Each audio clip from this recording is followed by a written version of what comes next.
Hello and happy Sunday, friends. 'Tis I, DM Daddy RPG, here once again to bring you more happy tabletop fun time shenanigans through your weekend.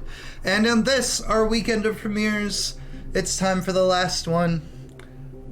A nice ye old classic of Hunter the Reckoning. Look at all these gorgeous faces. Thank you, JenOfThieves. For those of you who need some prefacing, we are doing 3rd edition classic World of Darkness versions of Hunter the Reckoning. We have just started venturing into the wonderful world of 5th edition. I am not quite comfortable doing that across all games yet because I'm an old man who's scared of new things and change, and I'm terrified. So right now, we are still sticking with classic World of Darkness style and systems and rules for our streams, but don't worry, there's a 5th edition vampire that's going to be happening here in the near future. So stay tuned. Oh, they're already mine. You're all in the collection. She has gotten your faces already.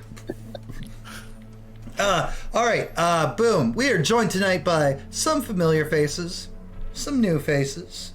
It's gonna be great. Beals, you gotta at least let us get into game, man. I'm marking it. Once we actually get in game, Beals, your brick will happily fly through.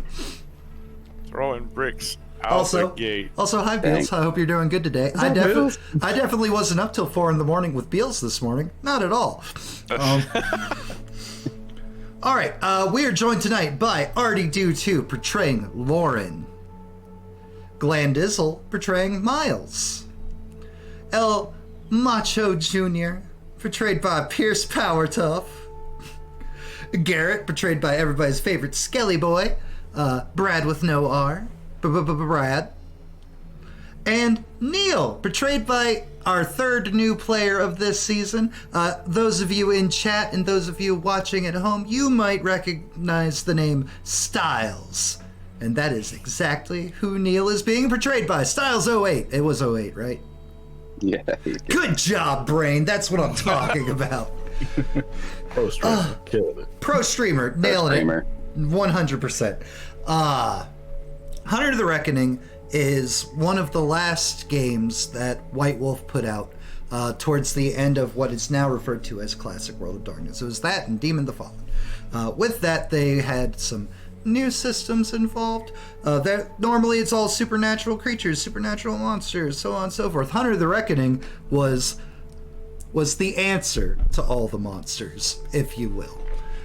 They are normal, mundane humans who are living their normal, mundane life in this terrible, terrible alternate reality of our world, this shadowy version of our world, who one day, when they encountered something terrible, were granted the ability to fight back. Nobody really knows where the powers come from, or those that do, most people just assume are completely batshit insane and are just making it up.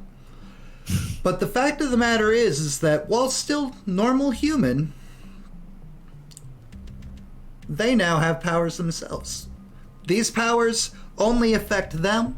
They're only visible to them and their fellow hunters and the supernaturals. Normal people, when they see hunters using their powers, you're just like, oh, that person's probably schizophrenic. We should maybe put them in a ward or something. But those of you that know the real things that are happening, you know that it's up to you to stop the darkness.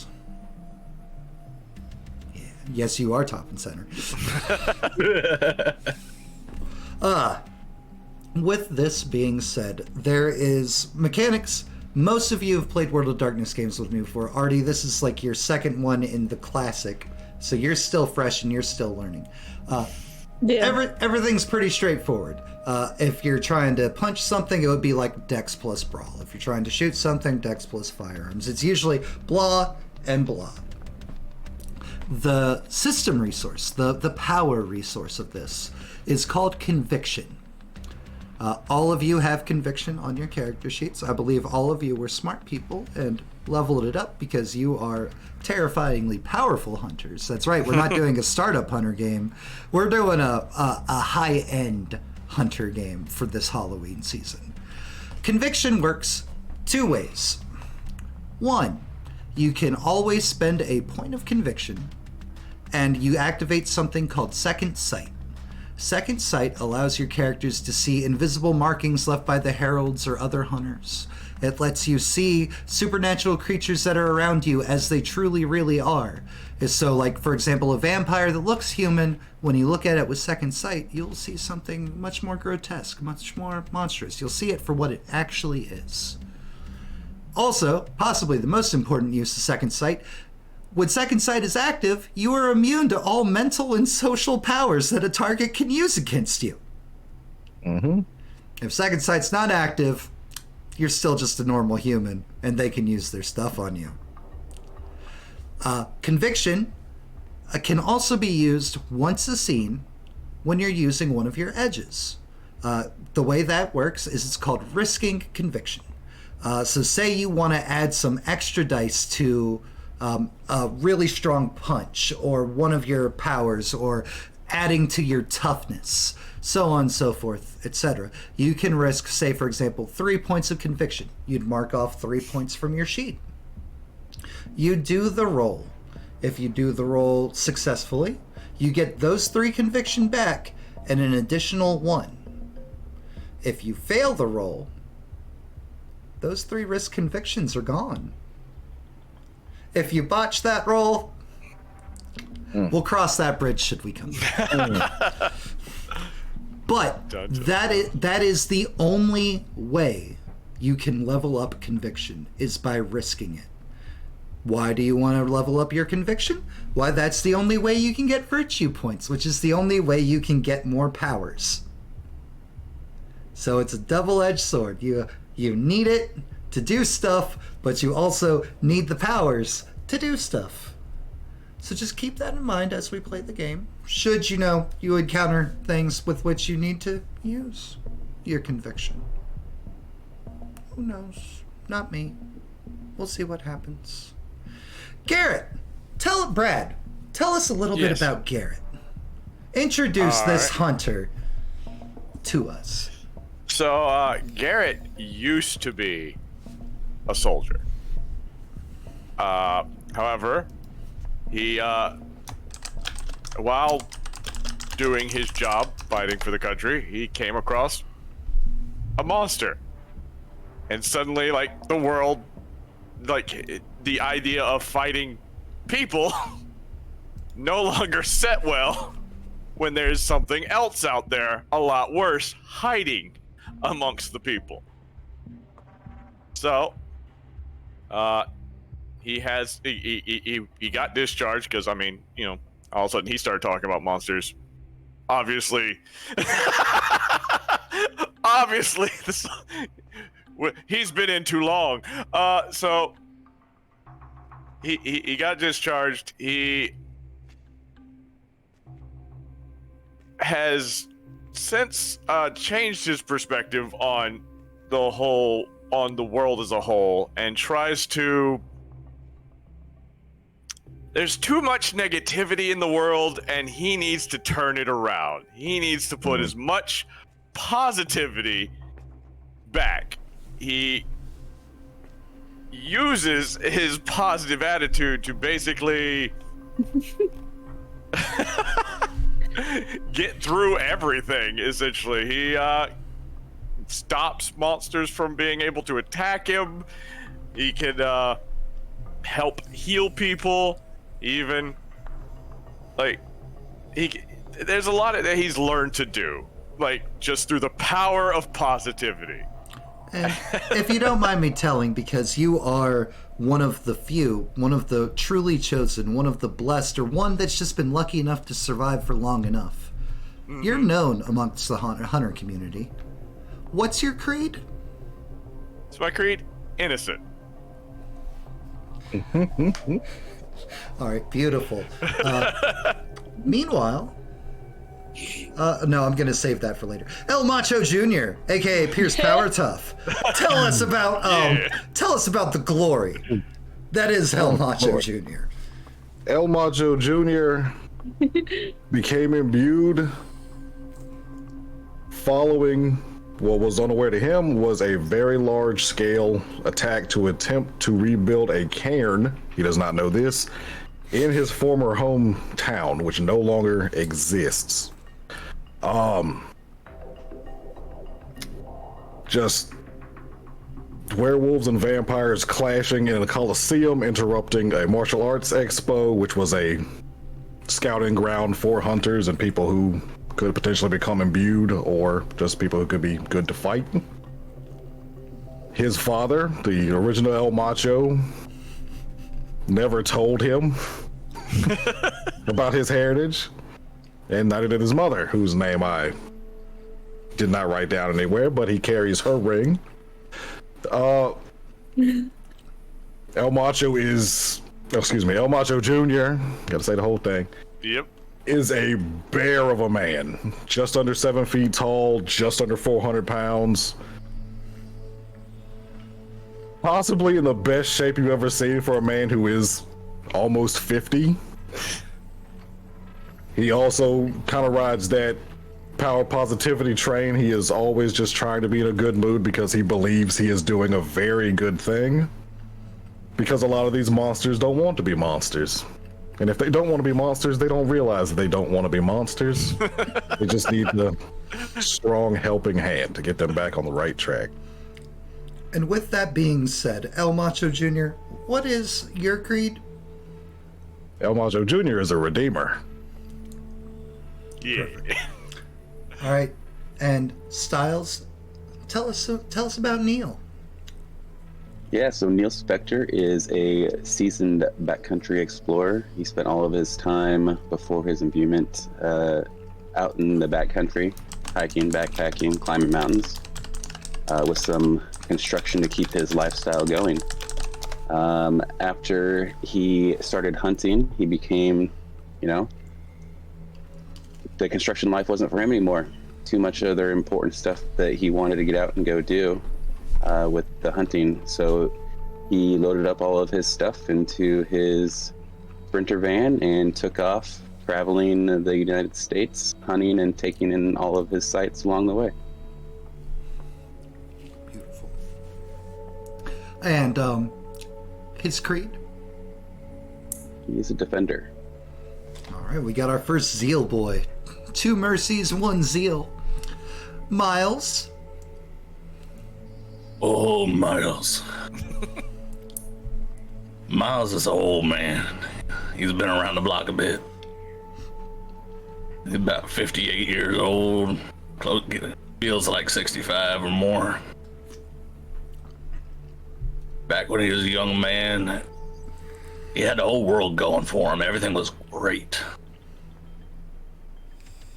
He had a beautiful wife, young son, good paying job, honest living. And then the night happened. Kids were taken, his wife was taken, hunted him down, found him, bunch of damn bloodsuckers.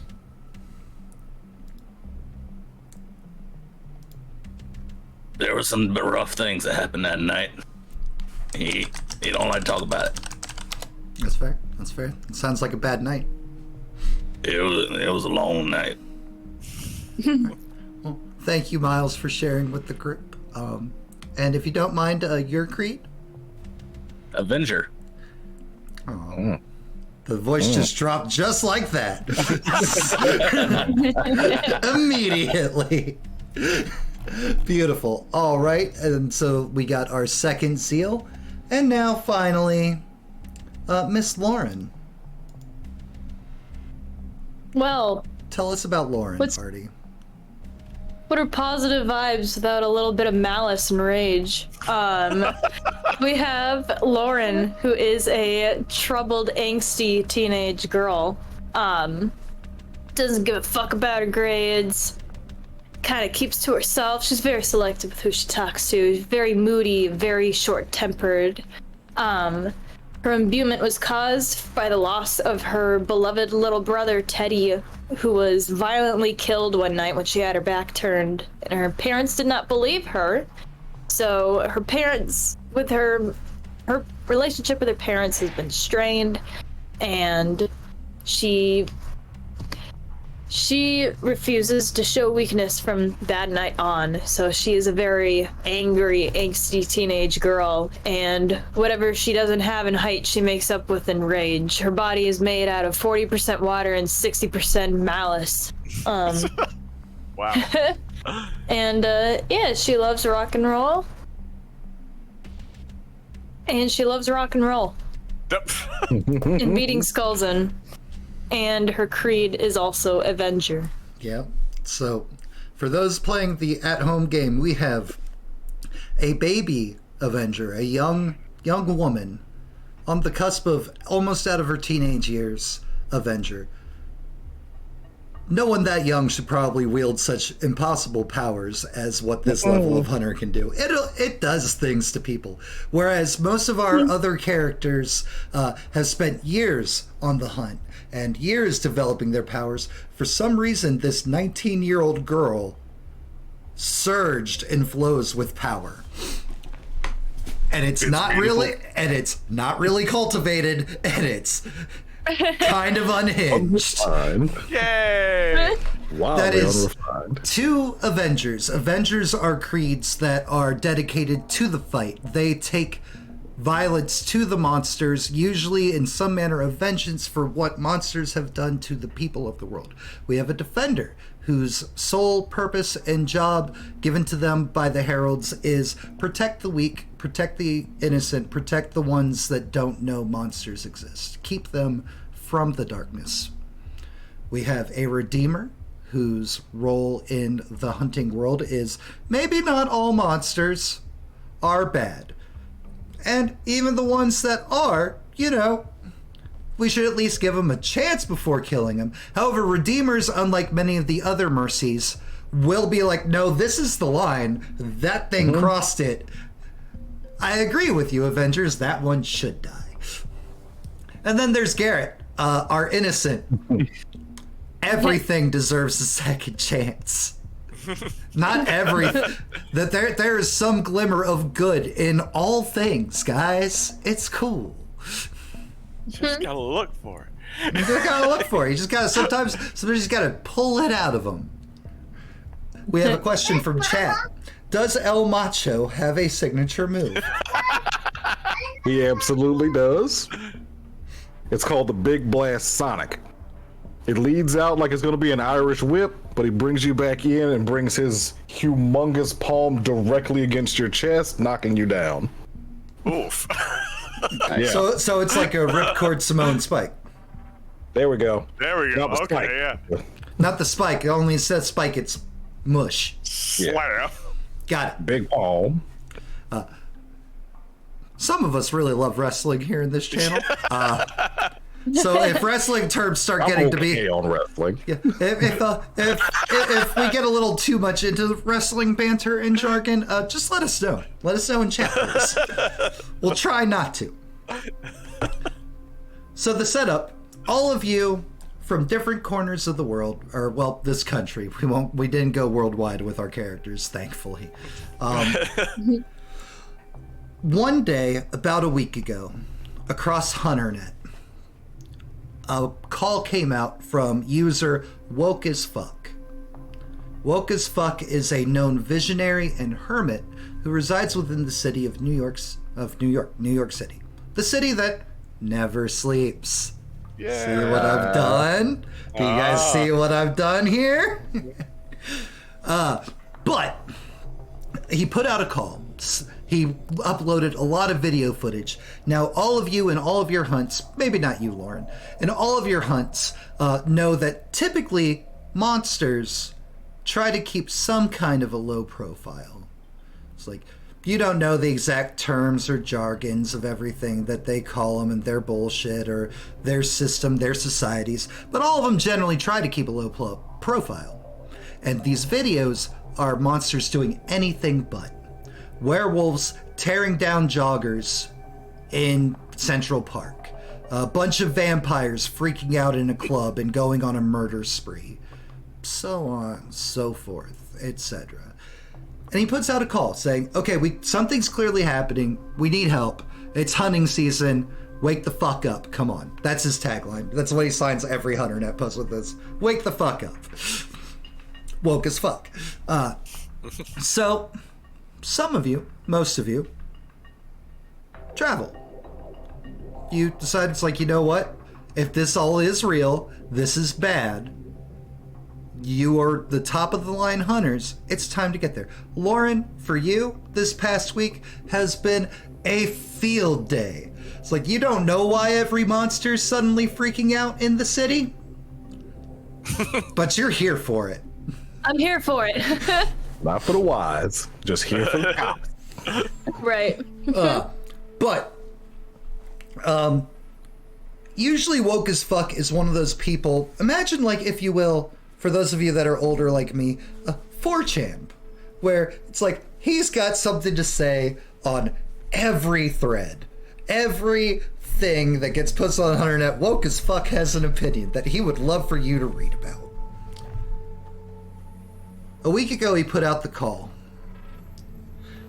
3 days ago, no responses to anything. No one really knows what's happened to woke as fuck. He just went off the grid, which is weird, because he's always on the grid. As far as you've been able to tell, he's always there, since the inception of HunterNet. You make it to New York City. Some of you, well, one of you, already a resident of said city. A post goes live on HunterNet saying, RE New York City. Anyone who's attempting to make it here should meet at this this subway station. Subway station, it's close to Central Park. For those of you that Google it and everything. And that's your lead-in. That's where you guys got. Any hunters who are coming to New York City or are available in New York City, meet here. There's no signature, there's no handle, there's no screen name, not screensaver. But that's what you got. Neil, for you, your partner, your associate, he went out ahead of you by like a couple days. It's gonna go try to scout things out. You don't really know, haven't really been able to keep in touch with Bobby. I think his name was Bobby, if I'm remembering their form right. As well. Yep, that works. I mean, hold on. I've got the forms pulled up here. I want to make sure that I get things right. So we are honest folk here. Oh, here we go. Boop, boop, boop, boop, boop, boop. Jesse, not Bobby. Jesse. Write that down. I would have rolled with it. No, I know you would have, but you put in the work. It's not my fault. It's not your fault that I can't remember shit. All right. Lauren, you're from the city, so it's like all hunters come here. And you're just like, well, maybe I can find people that'll fight stuff with me. That'll be cool. Mm-hmm. But for the others of you, sure. First important question: are you going to said subway station? Miles? Yep. Boom, boom. All right, everybody nods their head. Cool. We don't have to do any. We don't have to do any random ominous forces yelling at you. Boom. All right. So there is this lovely subway station map. Lauren, you would clearly, definitely get here first. If you could, first of all of you can see your icons. Yep. Where are we at? Let me zoom out. There we are. It's at the top. All of you see names with all the icons, right? Yes. You. Okay, good. I didn't mess it up. Let's go. Lauren, Always you fun. are here first. You can place yourself wherever in this subway station you would like. All right. That's the subway. Okay. We're gonna be here, leaning against the wall, headset on. Not headset, headphones. Rocking it. Did you bring your hunter stuff with you? You bet I did. Okay, just making sure. So I like to imagine like you have everything on, and it's like all of your stuff is able to hide under a trench coat, because that is a stat that is associated with weapons in the system. So you are good to go. You were kind of just like vibing, rocking out, off in a corner against a wall, posted up. All right, and then we will do a roll 1d4. Wait, first of all, do any of you have a merit tied to always being on time? No. think I took that one. I did not Nope. take that. Perfect, I good. did not take punctual. Then we're doing it by random. Nope. El Macho Jr., you're next. Hey. So obviously over here where I have your icons currently is the entrance to said subway.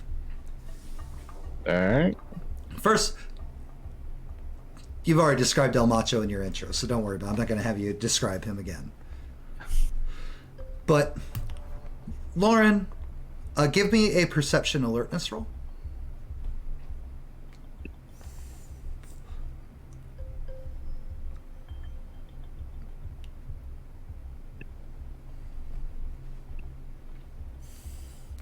Hell yeah, Lauren. Sounds about right. Hard to miss. He's hard to miss. But what's more important is as you're standing there rocking out, you notice off to your corner somebody coming down the steps. Large. Possibly one of the biggest men you've seen actually in your life. But a bit more alarming is there's like 3 people chasing after him. Like they've got little handheld recording devices. It's like they've got Wrestling Insider magazines with the top 50 wrestlers of this year trying to get signatures. They are straight up just dogging him, like fanboying hard. Just oh my god, El Macho Jr. Oh my god, it's like you're so great. Your match with Ultimo Dragon, and like just on and on and on and El Macho, like, is this bothering you? Like, how is El Macho responding to these fans and reporters and wrestling junkies? Oh, fans are fine. Those junkies, just as good. The reporters, though, nah. And one of them pulls out a voice recording device, like one of the ye old, like you slap a tape into it, and it's like, El Macho Jr., what are the reports of your retirement? We hear that you're getting a little long in the tooth there, and it's like, you finally gonna go out on your back and put someone over? El Macho Jr. will retire when he's dead. You heard it here first, folks. Casket match for El Macho Jr. sometime in the near future. Damn. Runs off. You want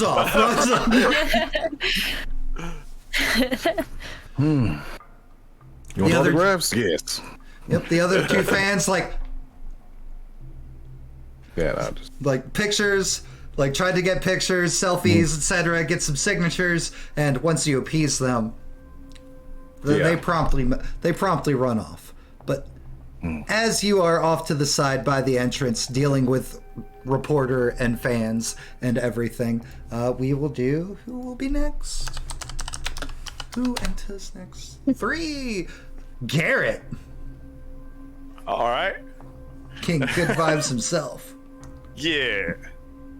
Just comes walking in. As you're walking down, some dude is like running full speed back up the steps, like trying to get away. He's mumbling something about like, this will be a great scoop. I can't wait for press reporters gonna love this. Yeah. So he's mumbling that this is going to be a great scoop. Yep. Okay, cool. As I step out of his way, it's like, good job, man. Thanks. Hey, appreciate you.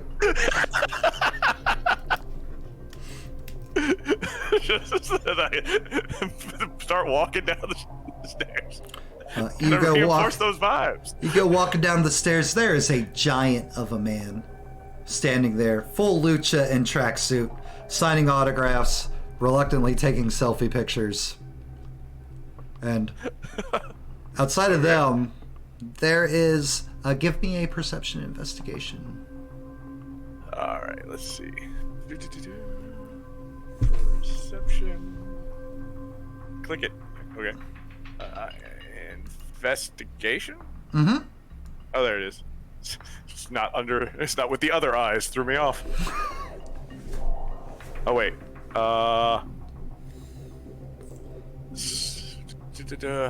Would being insightful matter? No. Okay. Didn't know what this was for. Wanted to make sure. This is for seeing if you observe everyone who's down here in this subway station with you. Gotcha. Lauren, are you Nope. trying? You put yourself off in like the shadows against a wall. Are you trying to be like sneaky and observing people, or are you just out there not giving a fuck? I just don't give a fuck. Okay, cool. You notice outside of the giant man, there's a slender, very attractive young teenage woman. You have an appearance of 4 already. Sorry. All right. Lauren's hot. Lauren's hot. Deal with it. Yeah. All right. You take the appearance. You look good. Very attractive, but also like slightly off-putting. Like she looks like bad vibes. As far as Garrett would determine it, bad vibes as well. Ashley, just like you, I will bank your brick just like I am Beals's right now. But that will happen Okay. eventually. And otherwise, subway station seems pretty unoccupied. All right. I'm gonna make our way down to this area, just overlooking the thing, but keeping an eye on the bad vibes Okay. for now. Keeping an eye on the bad vibes. Gotta. It makes sense that the oldest one will be last. Neil, you are making your way down. There is I'll be right back. go for it. There's a dude who's like coming up. Is like, okay, like he's playing back audio recordings about caskets and matches and everything. But like, he just keeps nodding himself. Like, okay, good. This is great. This is good. We'll be able to do this. Then it's like, we'll get it out there and it's like not be even paying any kind of attention. And it looks like he's going to bump right into you. Like he's not looking where he's going at all. So Neil just steps to the side as he keeps an eye on the guy as he passes and just listening to what he's saying into the voice recorder or And it's listening to what he's playing back. Yep, he's like, oh, maybe it'll be a death match. And you hear like a very gruff voice like that he's listening to on his recorder says it's like, I will retire when I'm dead. Neil just listens to gather all the information he can as he keeps walking. Okay. And you continue making your way down. And if you want to take in your surroundings, you can give me a perception investigation.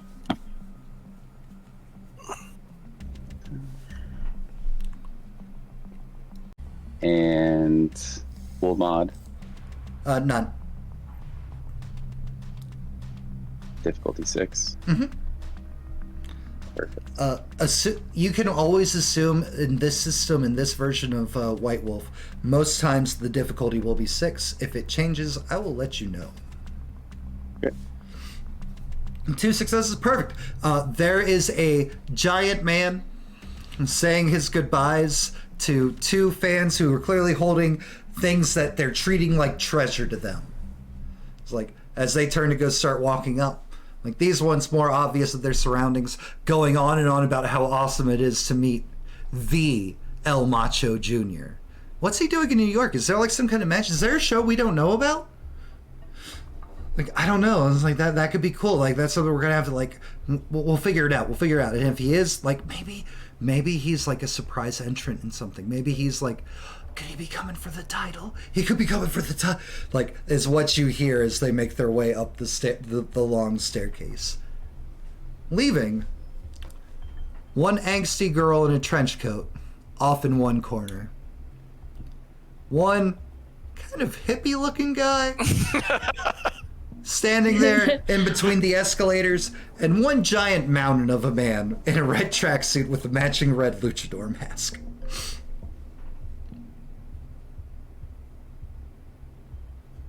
And you can go ahead and set yourself over here.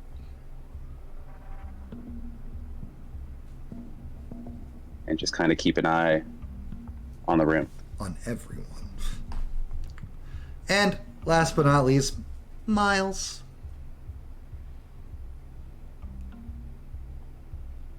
Yep.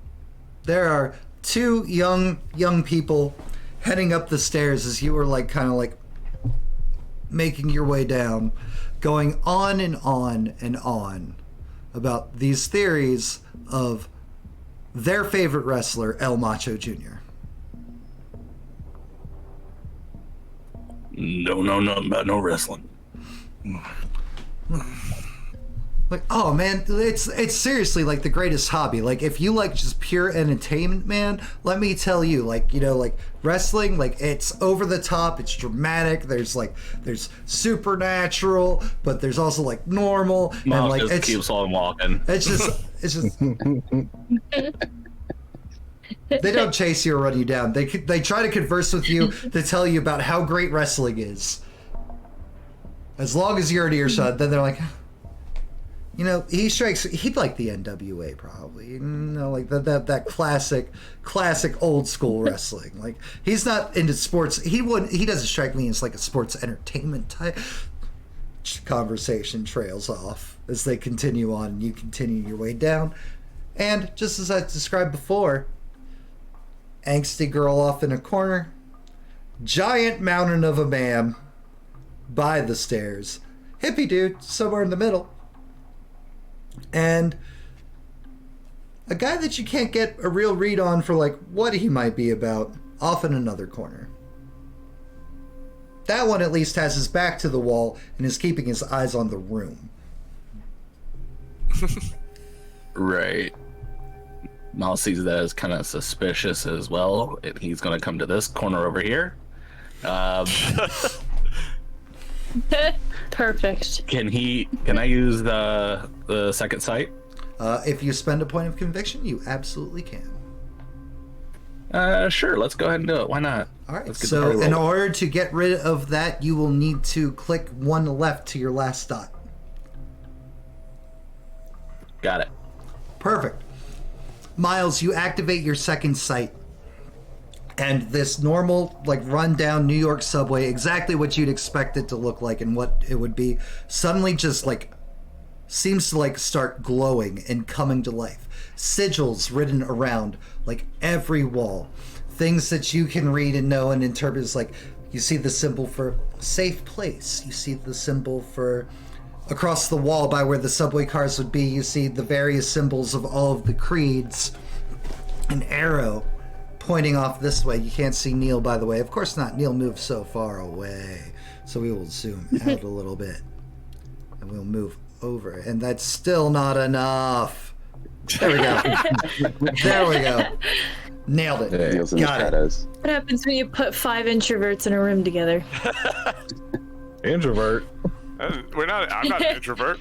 There we go. We'll No, move, yeah, but like, we'll move El Macho a little bit further. Just that various symbols and signs.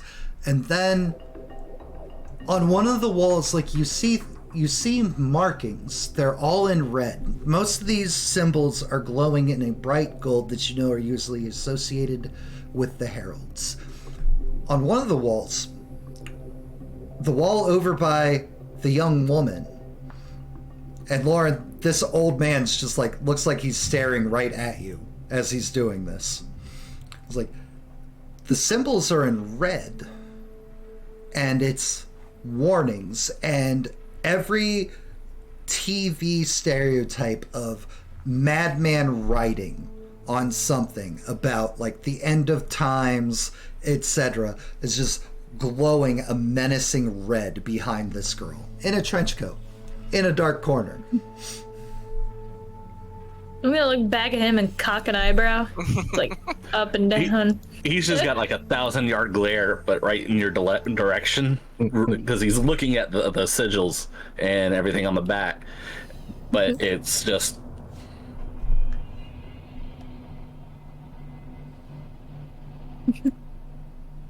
Just gonna take a step to the right. His gaze doesn't falter. Well, if it's not on me anymore, great. Pulls out a pair of glasses, puts them on. As you start moving away, Lauren, you notice he's not staring at you, but he's staring past you, like at the wall behind you. Yeah, that's what the goal of moving was, to see if his eyes would follow. Yeah. I'm gonna look at the wall as well. Not use anything special, just to see, like, if there's something I can see. Give me a perception investigation.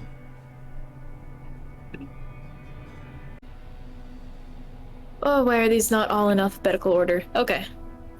Because that would make sense. God, 3 natural ones! Jeez. Holy Oh. crap! Starting off strong. Start off great. Beautiful. My goodness. K.O. You know what? If there is something about that wall, fuck that That's wall. that man's business. Fuck that that wall. wall. Whoa.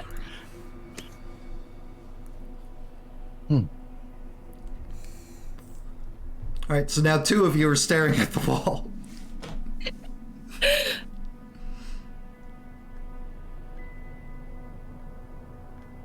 Interesting. We're gonna spin a point of conviction. The exact same setup I gave you before. It's like, oh, Yep. oh, clearly hunters have been using this place for a while, and oh, that looks menacing. That's matching my tracksuit. How dare it? That was fine. It's flattering.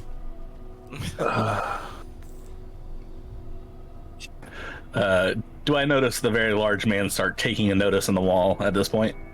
Yeah, I'll go ahead and say you do. Now that Like it could be because maybe there's something to it. It could also be that the fact that there's only 5 of you here and 2 of you are now staring at that wall. 3 of us now. Yeah. 3 staring, 2 can see it. One's just angry at the wall for no reason. You got a problem? You- with That wall is completely valid. Problem? You got something to say, wall? What'd you say to me? You want to go? Do I amuse you? Wall? All right.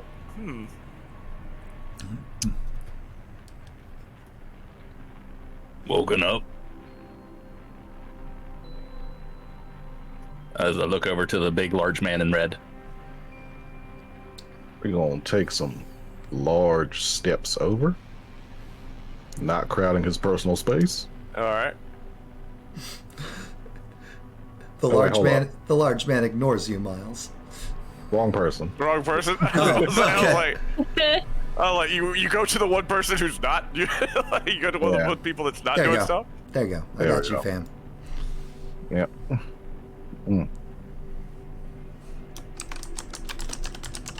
You can see those 2. Yep. Very nice to meet you. Sends a very large hand.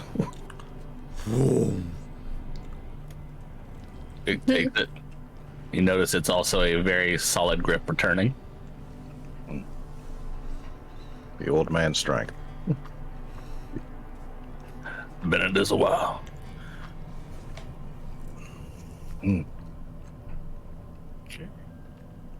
Still Take my sprying up in headphones his down. call. Very good. All right. Well, there's obviously people staring at the wall.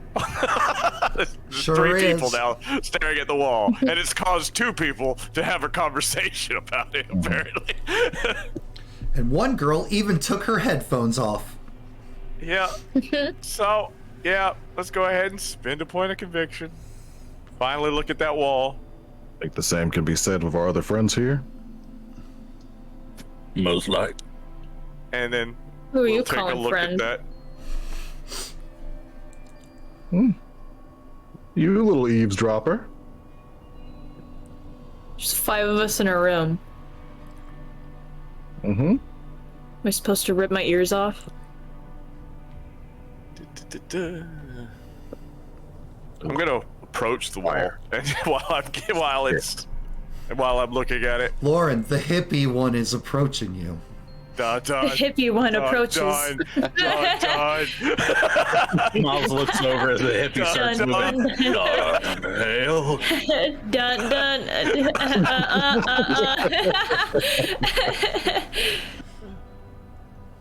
So when you say like, what am I supposed to do? Rip my ears off? As he's approaching the wall, he's not looking at you. He's like, that probably really hurt. Just like, I wouldn't suggest it. And then, like, he's just staring at the wall. Is there any way with either intuition or occult that I can try to make sense of the madness?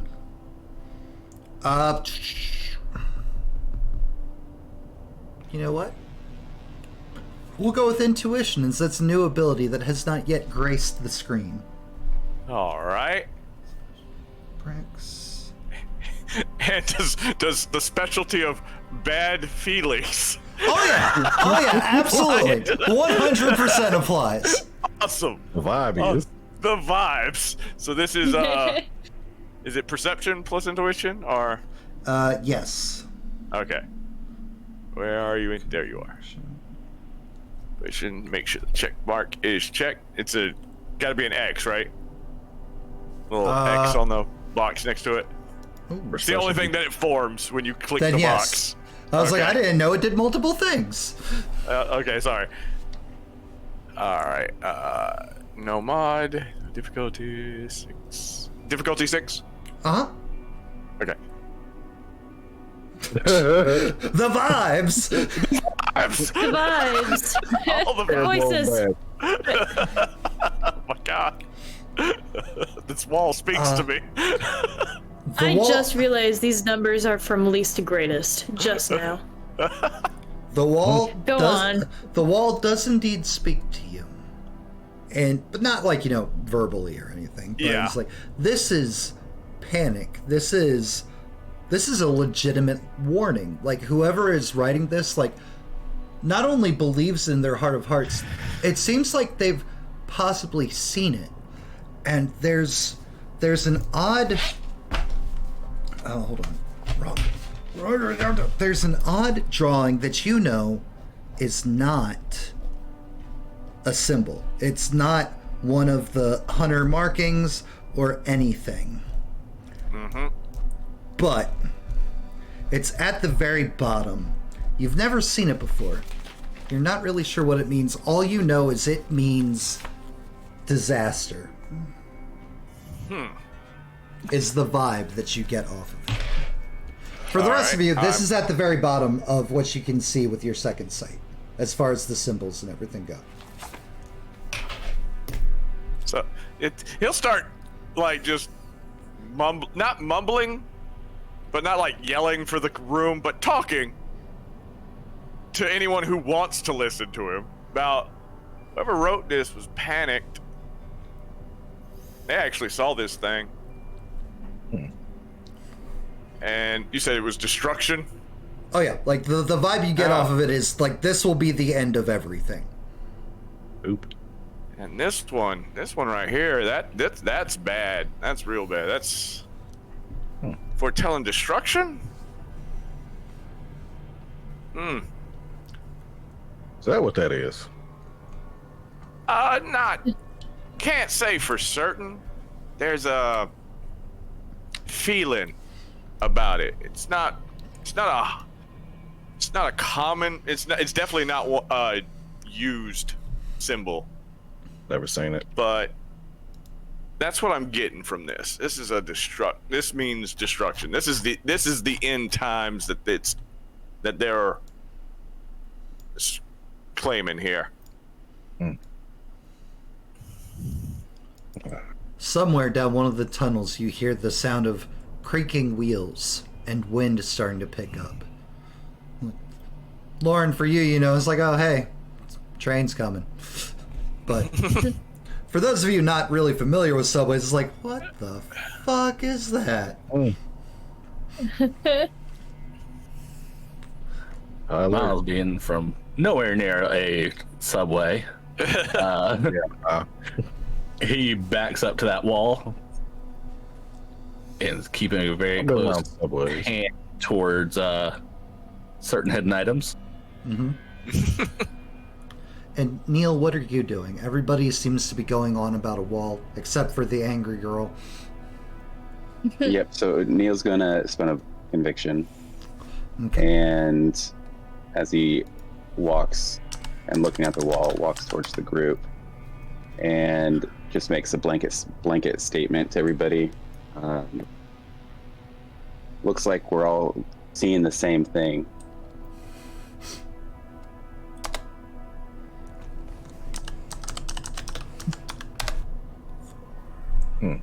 All right, Neil, El Macho, give yourselves another point of conviction. You can thank Beals and Chi for those. Thank you, Beals and Chi. Thank you, guys. Back up to 7. So we're all crazy, huh?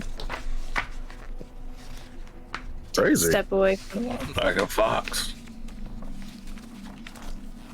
At least that's what everybody calls me.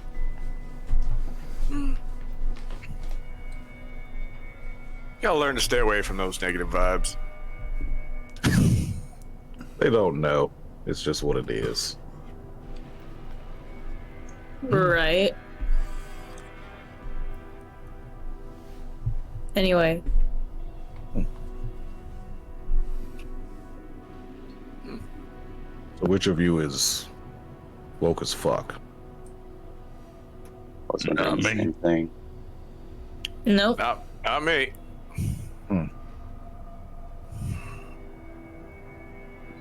Any of you post that last message? Nope. Miles is still staring down where the wind's coming from. A giant behemoth of a subway car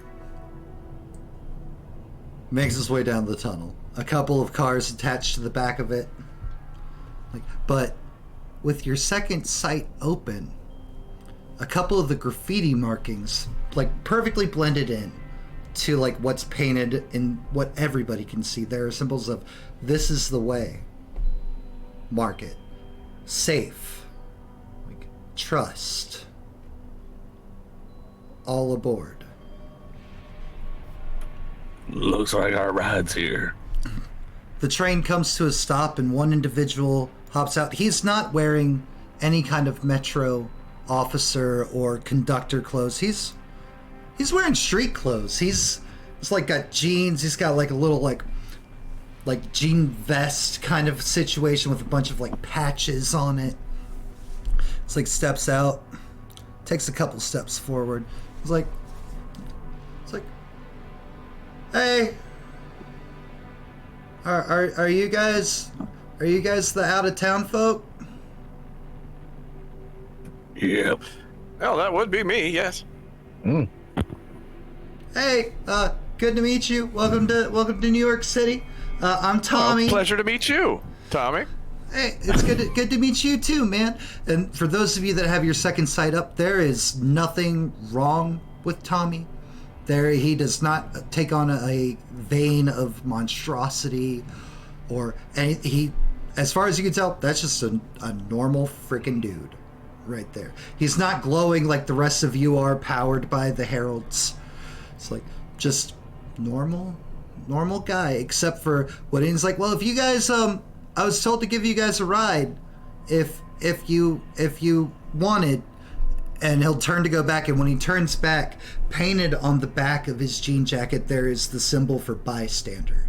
A person that is aware of the supernatural world, who just didn't imbue like you guys did. The heralds didn't empower him, is what a bystander means, for those of you unfamiliar with the setting. All right. Yep. Oh. Miles will go last. I'm walking up. good judge of character. Good judge of character. I'm reading his character. How, I guess perception, intuition. Yeah. I have a feeling that's going to be a very common role for you. Yeah, pretty much.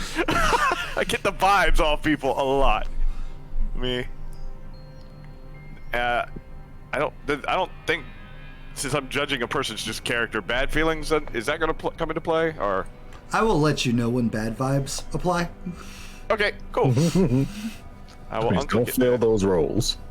You get the sense that he generally and genuinely tries to help how he can, how much he's allowed to.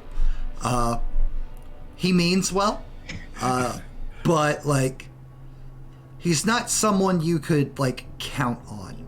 Like, for example, if a fight broke out or something, he doesn't have fight. He's pure flight. Gotcha.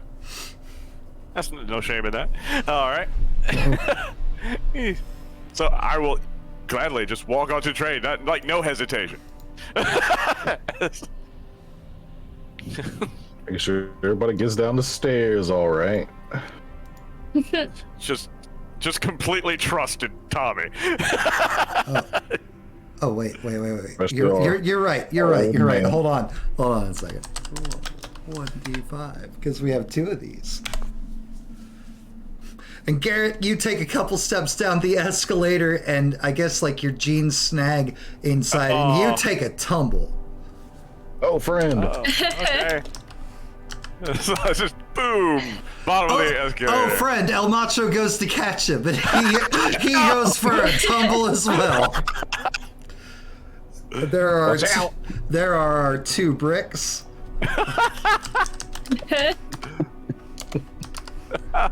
Best to get this bad luck out now. As he gets himself back up, is what Garrett says.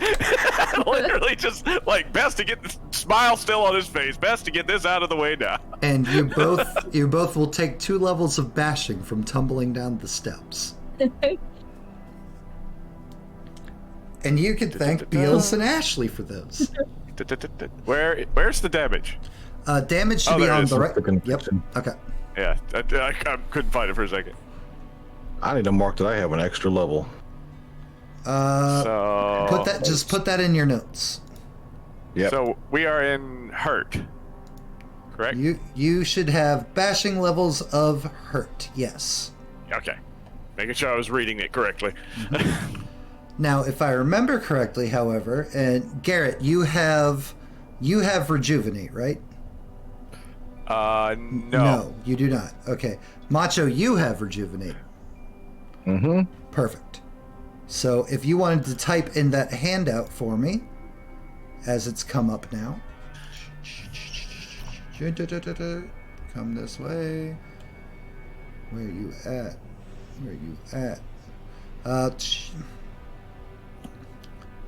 You heal bashing damage. You heal a level every 10 minutes of bashing damage. Yep. Okay. And anybody else who has rejuvenate, if you wanted to go ahead and type that in too, that would be great. What would that be under if we did? Zeal powers. You do not have rejuvenate, Lauren. Yeah. You, I know explicitly exactly what you have. I did not give you any healing powers. No. What was the roll on that again? No roll. Okay. That is just a passive that's up. You can spend 1 conviction point to heal other people's bashing damage, or you can use 2 conviction points to heal a level of lethal damage on someone. But otherwise, there is nothing involved with using rejuvenate. It is just natural healing that your character has.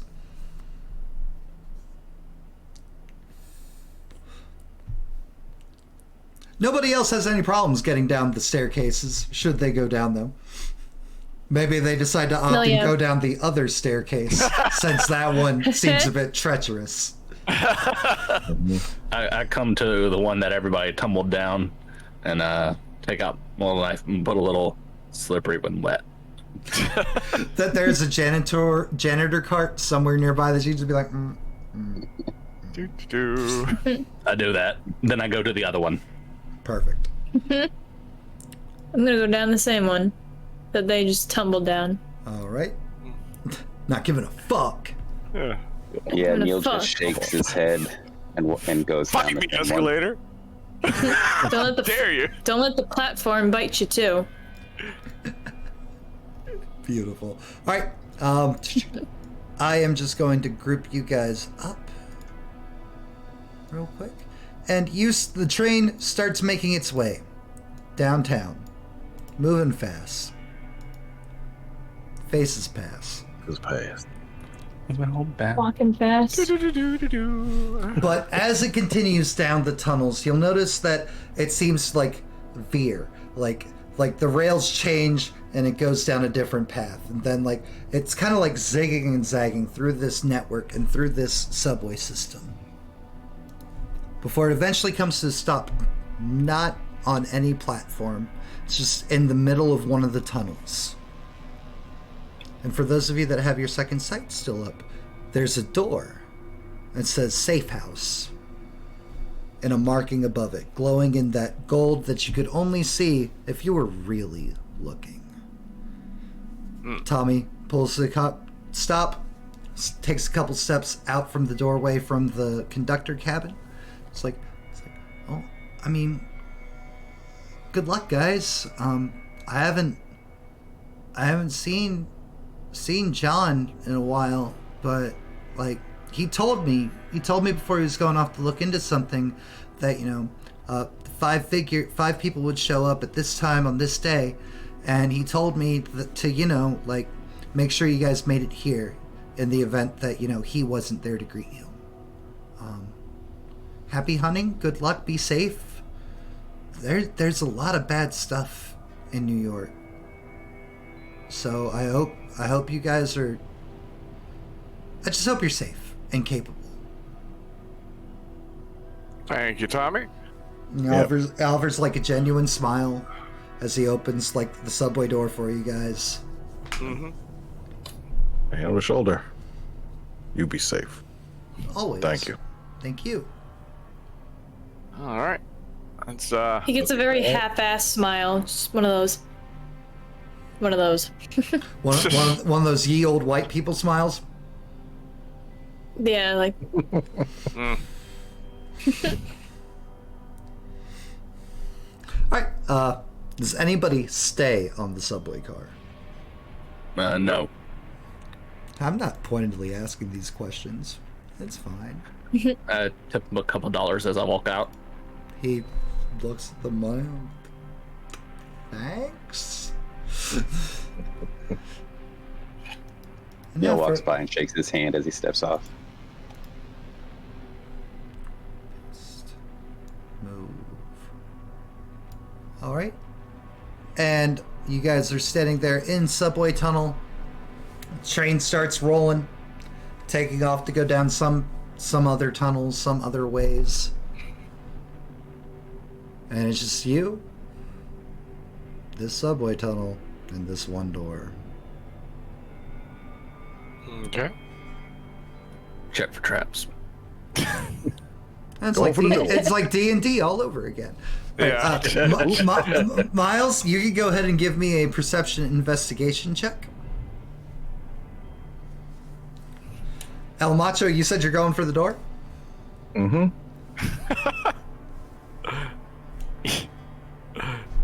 Remember this from Vox Machina. Don't do it.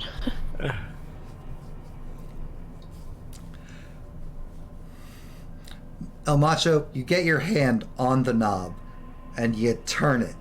And it's right as you turn it, you hear from behind you, and I'm not going to try to do your voice there, Mike, but if you want to go ahead and do a Miles calling out, don't do that. Don't do that. Oh, stop. Why not? What have I found? It's some manner, some tingle, some rising on the hair on the back of your neck. But the clicking that happened as he turned the knob. It's like that wasn't a normal knob kind of click. That was something just got primed. That's not good. That don't sound right. It doesn't feel right either. That's an important thing. It also does not feel right. Did anything start glowing a little bit more? No. Back away from the door.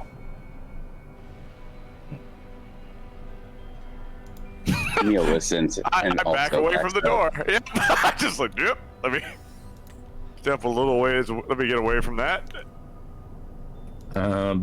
Because I know how to make a trap, can I try to find a whatever mechanism may be a thing?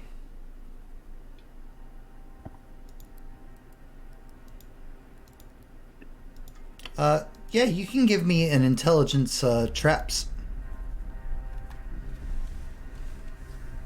Now, here is a very important question. El Macho, you've been instructed by your fellow senior citizen to get away from it.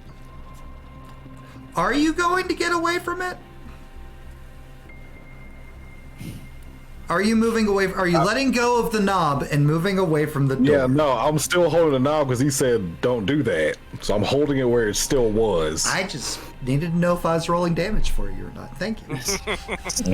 I told him to back away from it, but You did, but the mountain of a man that is El Macho Jr. does what he wants and is not backing away from it. and I am the king of the fives today, apparently. Nothing wrong with that.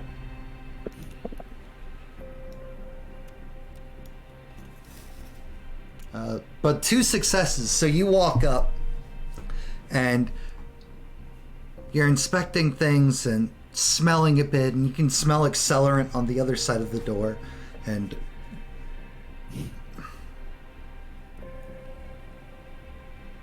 you know that if the knob is let go, that's the mechanism. Something's going to go bad if the knob is released, if it gets to go back. Also, it'd be really weird for this to, just be left wide open and unlocked. So,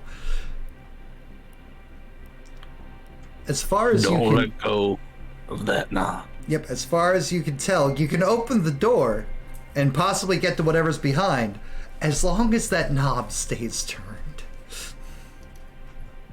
All right. I think as long as you keep that knob turned, I might be able to save your butt.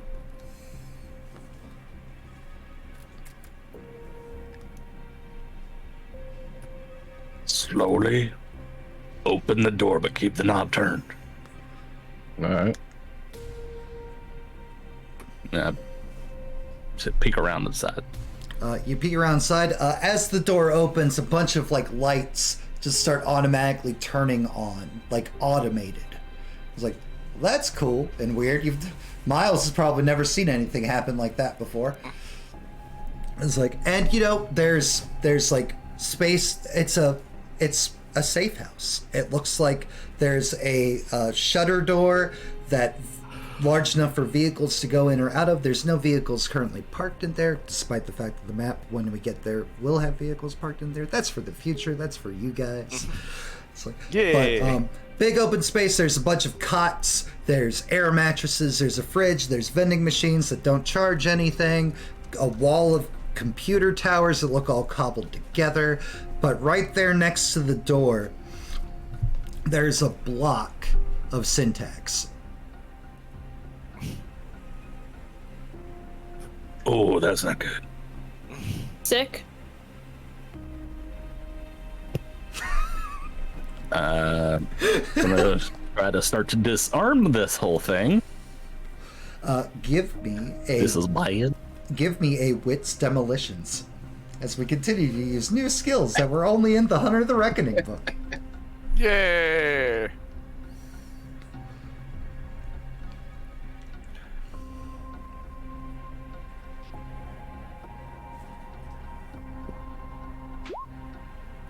Hey. There we go. You're just like, all right. At least it's set up common. It's like, this wire. Okay, I can take the detonators out now. Seen this before. Damn kids not knowing how to wire a bomb nowadays. No, it's wired properly. It's wired properly. It's wired professionally. It's wired well. No, yeah. Like, as far as, like, Miles is concerned. Admire the craftsmanship. Miles, you can go ahead and add a block of syntax and detonators to your equipment list if you would like. And new map.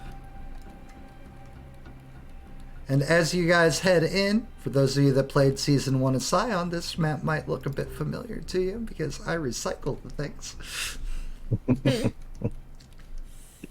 Ain't broke, don't fix it. It ain't broke, don't fix it. It works perfectly. Yep. And you step in, and there is just a lair. Like, all of you, like, in your own ways, your own shapes, your own forms, as you've done the hunts, have done some means of, like, oh, this is my safe place. This is where I keep my materials. I don't need normal people to find it. This is so on and so forth. All things designated to your hunt. Gotcha. And this is clearly somebody's. Reminds me of home. The fact that, it was armed to blow up should someone who didn't know what they were doing came in here also kind of is a tell of what kind of person may or may not have been operating out of here. Yep. Garrett? Yes. Perception, intuition. All right. Your specialty applies. My specialty applies. All right. Perception and intuition.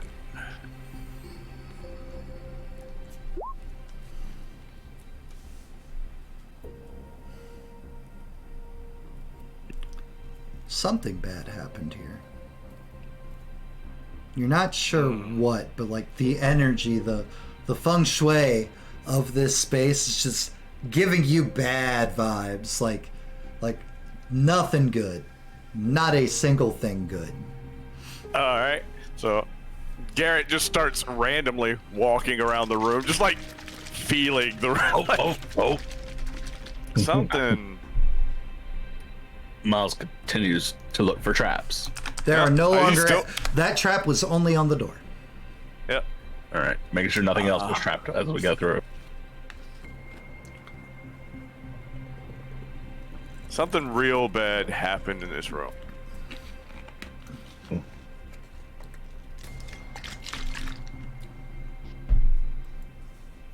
As he's just wandering around aimlessly, trying to get a good feel of the entire room.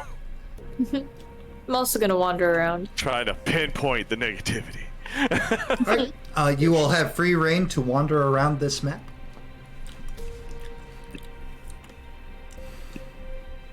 The computers and everything are down over here. There's like some workstation kind of things, which is right here where Miles went to. Neil, there's clearly a place for cars that is currently unoccupied, which is what you're saying next to, as well as trash. Lauren makes her way over there. Okay, perfect. Garrett's at the lockers. And El Macho's still standing in the entryway. Yeah, and I was... Let's see. Trying to remember my powers. Yeah. If you have questions about your powers, again, I have all the PDFs pulled up. We can deal with them as we go.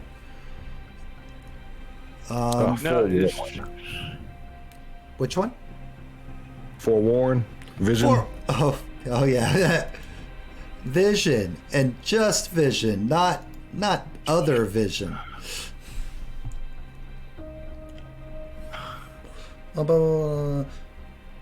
Edge basically confers a danger sense upon your character, giving them a brief and unique warning of impending jeopardy. It's always on, ready to warn of trouble.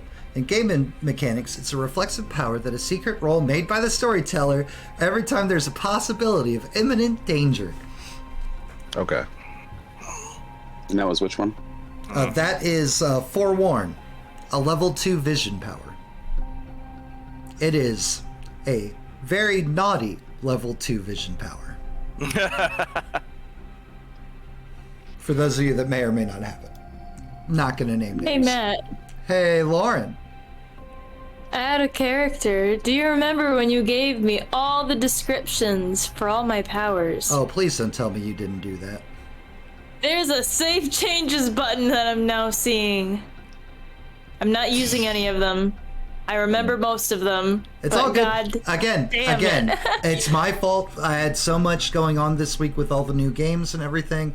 This No, will be it's something not. that happens. I had the save button. Either way, if you do want to use your powers, or if you're like, would this power work? Or is this the power that I think it is? Like, just hit me up. We will go over it. Cool. Continue. So, are you... Your danger sense is not going off, El Macho. Just so you're aware. Nor is it going off for any of the rest of you that may or may not have that power. Allegedly. Where'd you say the computers were again? Computers are all down over here. There is one laptop sitting over here next to where Lauren's kind of ambling and milling about. I'll gravitate towards it. You gravitate towards it. It is left up. It's unlocked. It's open. There's no screensaver going. It is... it looks like it's kind of like command prompty. And it's just like waiting for somebody to input the commands needed to access the actual data that's on the laptop. You can give me an intelligence computer. Give it a shot. I'm looking for a trophy state. Intelligence computer. You're looking for A what? roll I Unlock? might never have to make again. If you do not have dots in computer, the difficulty goes up by 1 to 7. Computer. I have 2 dots in computer. Hey! Hey! This is just more me communicating. You are always able to do things even if you don't have dots in the ability. It's just at an increased difficulty. That's a note for Gotcha. all of you as players. Yeah, no. 2 successes, you're like... I don't know. Slash on. slash CMD on. And it's like... Welcome. text dialogues pop up, and it's like known dangers, known threats, currently investigating, the red star, and it's like Well, shit, it worked. 1, 2, 3 will take you to any of those fields.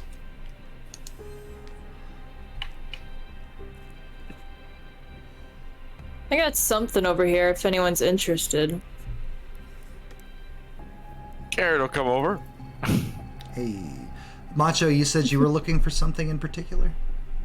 Trophies or trinkets or artifacts or just stuff from previous hunts. Stuff from previous hunts. Let's zoom out of the map a little.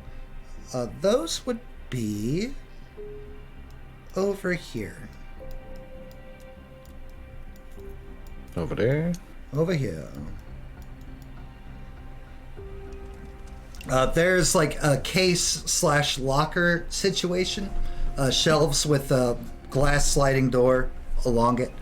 And there's various things. There's like a wooden stake that looks like it has some kind of like dust on the end of it. There's a Bible that's got blood splattered across the leather bindings along that make up its cover and whatever the actual book terms are. There's a weird red crystal that even here in like this like lit room just seems to have like a gentle glow to it. Point out, I'm not touching anything. I'm just looking. Well, I'm you'd have admiring to and I'm trying to you'd have to open the case to touch it. No. Trying to get a feel for this hunter. Neil, what are you doing? Neil is over with Lauren and Carrot, Awesome. trying to figure out what she just found. Miles, and I can see you're doing the very important thing of testing out the comfort of the couch. Yep, the hat's pulled down already. Just Getting your nap on. I dig it. I love it. It's been a big day. Good use of role playing that merit, by the way. Yeah. I know that merit. Did not take it, but I know it. Beautiful. All right, Macho, that's what you're going to discover over there by the case. Garrett, Neil, and Lauren. There, you absolutely can use a random care sheet. You always can use your redeems. You know this. Roll 1d5. 2. Hey, that's going to be Miles. Perfect. Miles, you're like shifting in the chair. I feel like Miles is going to be the person. He's going to be the fucking Brad from My Hero in this one. You're shifting in your chair. You're like feeling things out. Unless they all land on Brad again. Yeah. You're shifting. It's like, something's like kind of like pokey. Don't. Oh, what are them? And like you flip over one of the cushions, and there's an RPG tucked under the cushions. Care package. hello. Doesn't have any extra rockets attack like nearby or anything that you can see, but it is loaded. It is ready. It is a one-time use, Resident Evil style, if you will. Like that Rocket fucking launcher. single monster from 5 that doesn't die. I will go put that over here in the case. That's for later. That's for the future. Everybody else turns around and sees Miles just That's looking a at mystery tool. Will you the adoration of a brand new father holding his newborn. All right, Lauren, Neil, Lauren, Neil, Garrett, not El Macho. You guys, there is a blinking screen that's got like it's clearly waiting for a command prompt, but there are 3 options. There's 1, known targets for hunting. 2, still investigating, and 3, the red star. And as you guys are sitting there, Garrett, all 3 of you can go ahead and give me a wits intuition roll. Wits intuition.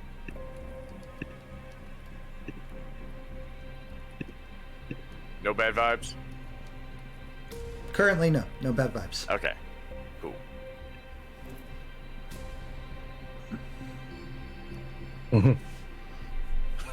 Just open yourself to the universe, man. You gotta open yourself to the vibe. As you stand there, as you 3 are standing there looking at the list, this image seems to like really stick out to you. It was red, it was bright, it was vibrant. Mm-hmm. Maybe the lines are shiny, like a star. Yep. That's what I was thinking.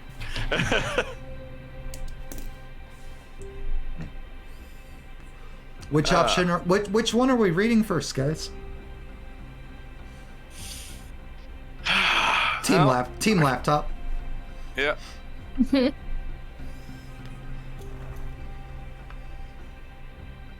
Well, I'm pretty sure that red star might be something, might involve that symbol I saw on that wall. I said was for destruction. But these all seem important. Destruction's pretty important. I'm getting a feeling for the red star should be something we should know about. I agree. All right. Click on the red star. It's not a click on, it is command prompt. You would know Oh, with that command computer's prompt. roll, you push 3, enter, it'll bring up that folder for you. And boom, a couple of documents. There is what is the Red Star? Where did it come from? And it's a long thing detailing back at the turn of the century. A red star began to shine, bright in the night sky, obvious present there. Various supernatural entities all believe it to be some manner of some different thing. The one thing that's true that we have found about it is that it is directly supernatural and it directly amplifies things that shouldn't be. It upsets the natural balance. And it is the path to madness. No one knows what became of the Red Star. One night it just was no longer there in the stars. Unknown as to what became of it. Page 2.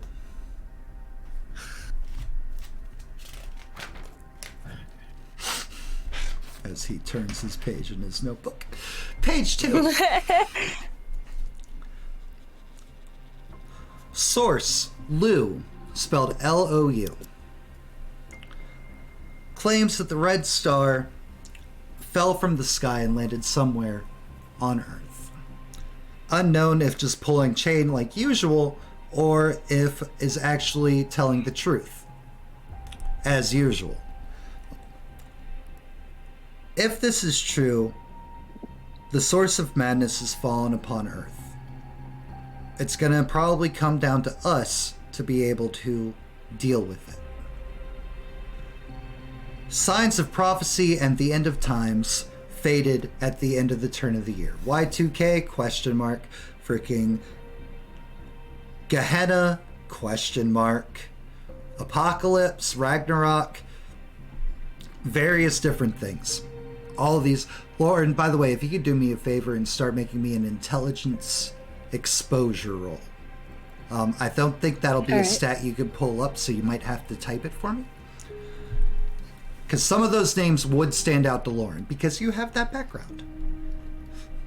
And Neil, Garrett, if either of you have exposure as a background, you can make me the same roll as well. Do not.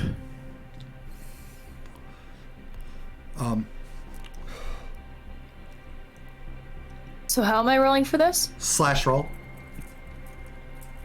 Manually typing it in. Ye All old right. classic way.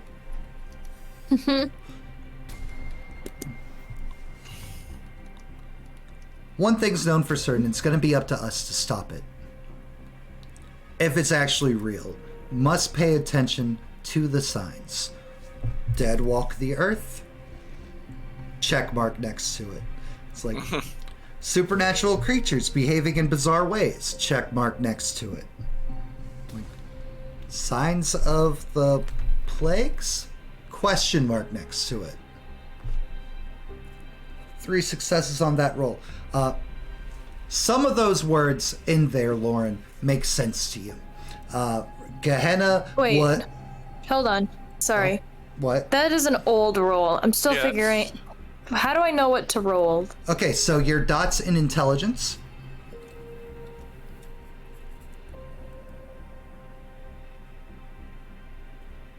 Okay. And your dots in exposure, which is going to be a background. It's going to be on the left side of your sheet. There it is. Okay. So four D10s? Sure. If that's what the total dots are. Yep. Hey. 1 success. Well, Okay, shit, cool. there you have it.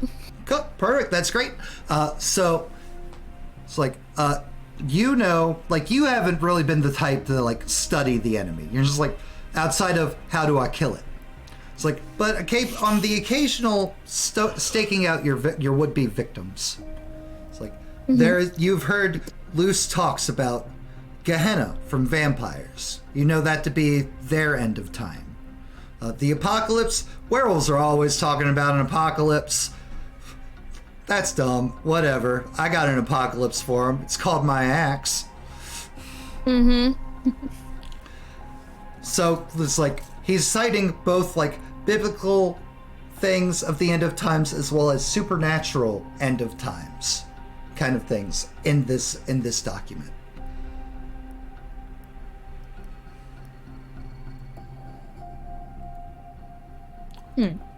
Page 3.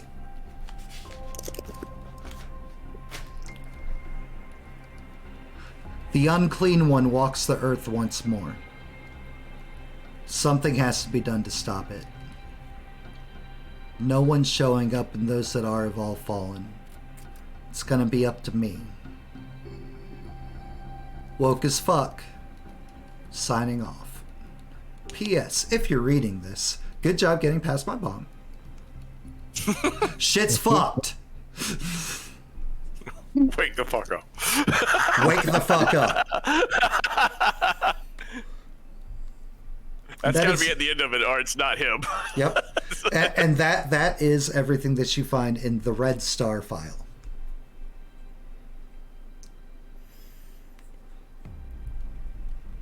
El Macho, what you doing?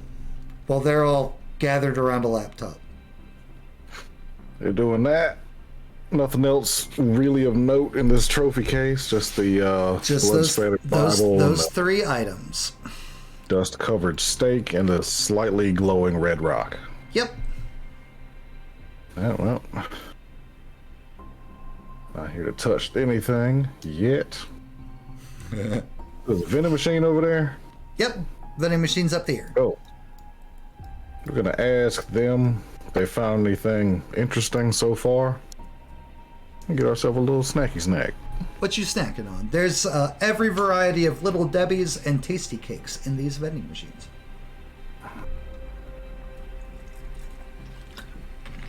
No jerky or nothing. No protein, no nothing, just junk. Yeah. Just junk. Just junk. No time at the gym. Nah. Grab a zebra cake or something. Hell yeah.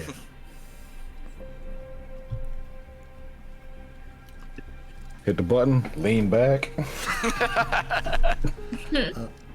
Zebra cake starts rolling out, and you notice, like, as you're like staring at that cakey, delicious white and black goodness that's coming your way, it's like something shiny is like in one of the coils in the back.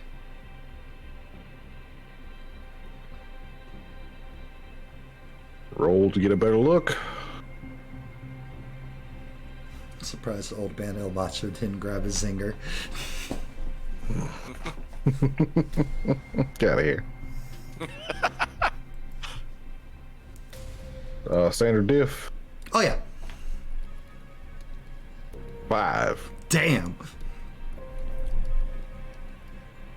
Some kind of computer thing. It looks like a hard drive, like an external one that like can come out, like you get plugged in, plugged out. But it is like tucked deep in there. Like someone actively went out of their way to like put it in and Yeah. hide it. Does it move in the coils? Sure We gotta- does. Okay. Well, Just get all the zebra cakes. yeah. E5. Yeah. E5. E5. For the rest of you, just hear beep beep. Something fall. Beep beep. Something falls. Beep beep. Something Big, apparently, big man's gotta eat. Miles wakes up and dives straight down to the ground underneath the table. Oof. What are you doing over And there? starts looking around. What the fuck was that? And he looks over, sees the vending. He fell Any asleep. Cracker Jack in there? Hey, cracker. We got a bunch of zebra cakes. I don't think there's any Cracker Jacks in here because it's not the late 80s. Okay, So, just a handful of zebra cakes and a little computer type deal. Bring them over here. Miles, what are you doing? This was in the vending machine. What is it? Comes out from underneath the table. And would anybody like a zebra cake? Sure. And joins the crowd. I'll take one. Yeah. So for those of you that are just now joining, the screen currently says, it's like, the unclean one walks the earth. The end of times are truly upon us. All other hunters have fallen. Looks like it's going to be just up to me. Woke as fuck. P.S. If you're reading this, good job getting past my traps. It's like, I hope you are safe. Wake the fuck up. We need about zebra cakes. Um, Well, that's ominous. let's see if I know who the unclean one is. Sure. Intelligence occult. Yep. Okay, we're going Alright. to still try that. Yep. All of you are generally American and everything. Your difficulty is going to be 4 on this. Oh. Okay, so that's actually 5 successes for me then. 3.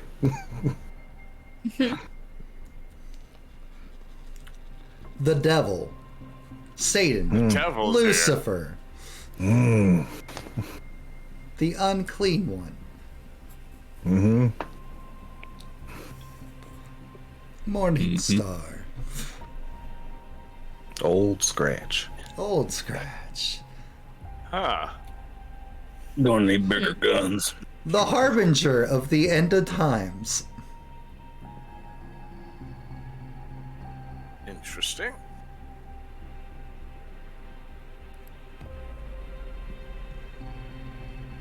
What else was in here? We got a couple I think it other was folders. known targets for hunting and still investigating.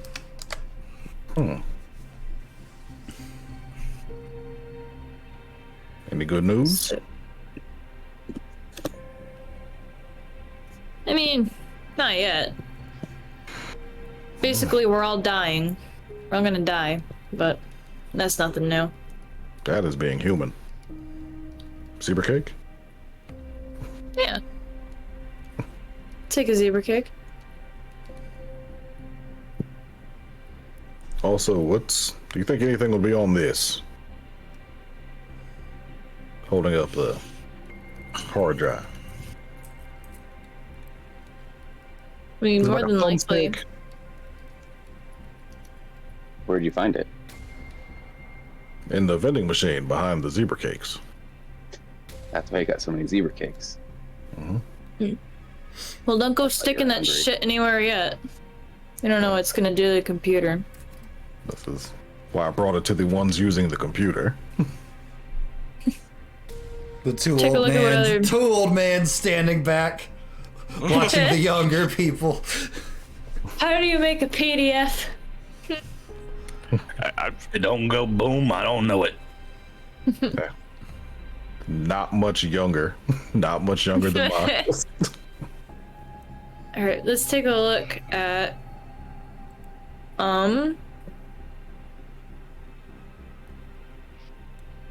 no. Still investigating. How about that one? So investigating, perfect. And Lauren, right as you hit 2 and you the things start pulling up, your cell phone rings. Oh, fuck. Who's the caller ID? The caller ID is whatever you would have in there for Landon. Shit fuck.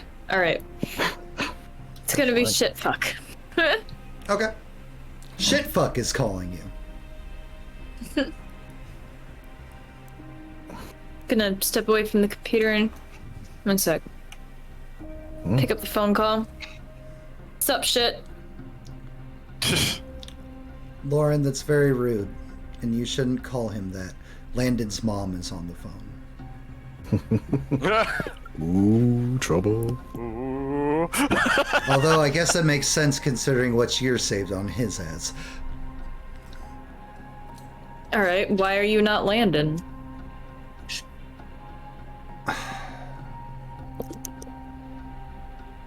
Hello? I know you've been through some trying times, but that's no reason to be rude, especially to your elders, Lauren.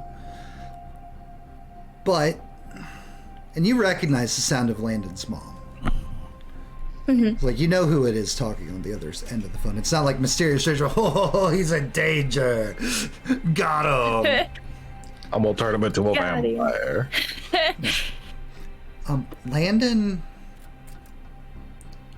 Landon fell unconscious today. We don't know what's wrong. We took him to his doctor, and the doctor's holding him, and Landon's asking for you. I'm gonna like hold the phone away and it's like, what the fuck? And then hold it back. His Where? Gives you the address for the doctor that he sees. That's a private practice doctor. It's not one of the big hospitals. But his doctor said something like it was weird, like it was like a plague that like hasn't been around for a long time. So if you do come, make sure to bring a mask. All right. God, I'm gonna be there as soon as I can. Okay. All right. All right. Click. Thanks. Bye. She clicked. Clearly was not expecting you to actually say thank you or any kind of nicety at all. No, right? Like it was almost like, thanks. For those of you that were still at the computer while Lauren was going through, Woke as Fuck has a exhaustive list of things he's investigating, to the shock and surprise of no one, investigating going behind this paranoid individual. But there's things from like so on and so forth, such as Mallory, known fledgling vampire, servitor to an older vampire, child embrace with her at all times, question mark. The next one underneath that is a name that makes no sense. It's like, is that a rat? Ararat? Ararat? Weird. Known older vampire. String puller. Evil. Like, controls a small string of other vampires, pushing to be head vampire of city. Or at least Manhattan.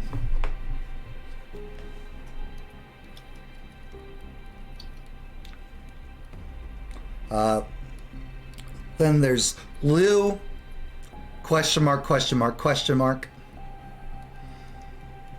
Holy Man, question mark. Known areas of activity would be a very prolific Catholic church, which name escapes me and I didn't write down in my notebook. Because I'm a professional.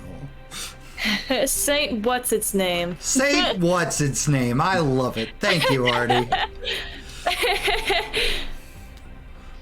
And it's around this time that Lauren's coming back as you guys like are flipping through all of these clearly potentially terrible creatures or unknown supernatural entities. It's like Dr. Graves, MD.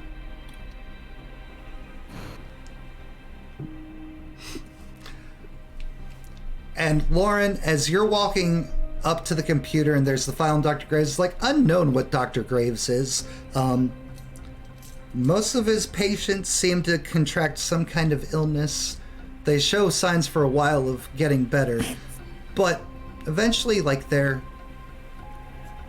they get turned into one of the 3 types of the hungry dead.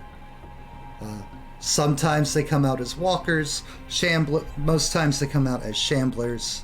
There's very few that come out in the pure form of what a true hungry dead could be. And Lauren, as you're walking back up, like, you've heard Landon talk about his weird ass fucking doctor so many fucking times. It's like, and how weird is it for there to be a doctor called Dr. Graves? It's a very unfortunate name for a doctor. And you're walking back up, and on the laptop in Woke as Fuck's files, there's subject matter involving Dr. Graves. Yeah, I'm gonna very assertively friggin' try to get closer to the screen, make sure I'm looking at it right. You are absolutely Jeez. looking at it right. You're fucking... Okay. Miles Turn was it. busy Long little sister. fingering Turn around it. the zebra cake while Look at everything that. was going through. So looks up at that, when she just starts cursing. Alright, well, if we're gonna start somewhere, I'm starting here. And I'm pointing at the name. I just got a phone call that one of my friends fucking... Something's up with him, man. Swear to God, if this man's behind it. It's even a fucking man. Jesus Christ. Alright, I'm ditching. I need to get down there. I mean, come with if you want, because I guess this pertains to what we're here for, but I need to go. Go all over the place, but I love the energy. I'm on board. Yep. All right. Might as well stick together. You know, dang zebra cake packaging. Doesn't help. My arthritis! My arthritis. Just about open one and hand it to him. My arteries. I had it. I just didn't want to get the pocket knife messy. Yeah, you're fine. It's a couple more ounces of plaque in your arteries.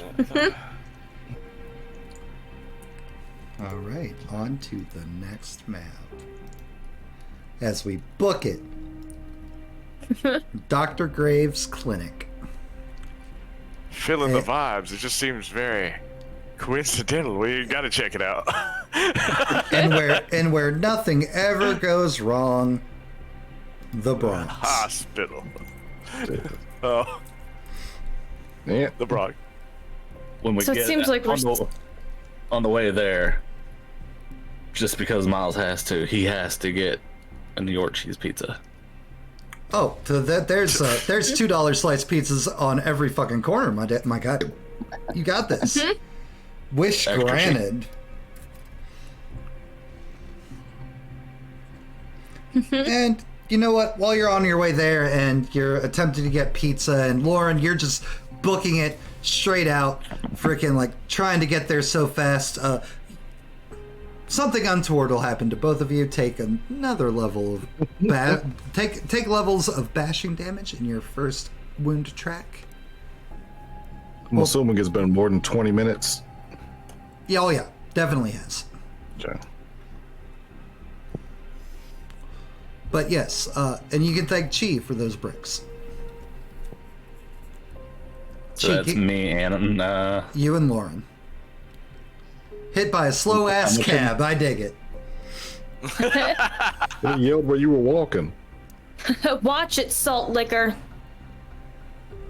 Alright, so where did you say that was? And which The one that'll be at the top of your character sheet, I believe that is bruised, or is it healthy? Yep. Bruised is the first point of damage. Then there you go. That one. so it's at the top of the sheet? No, the top of the health tracker. It's underneath your virtues, next to your conviction and willpower. Bruised. Okay, cool. You said it's just the slash or the hyphen? It'll be the hyphen. Or whatever the straight this way line is.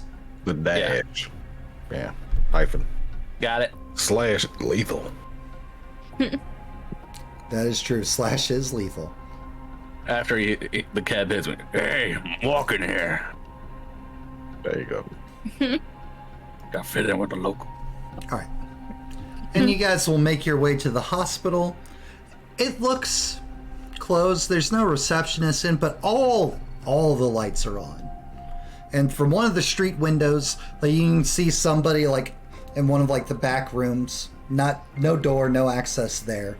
Kind of like just like walking past, like pacing.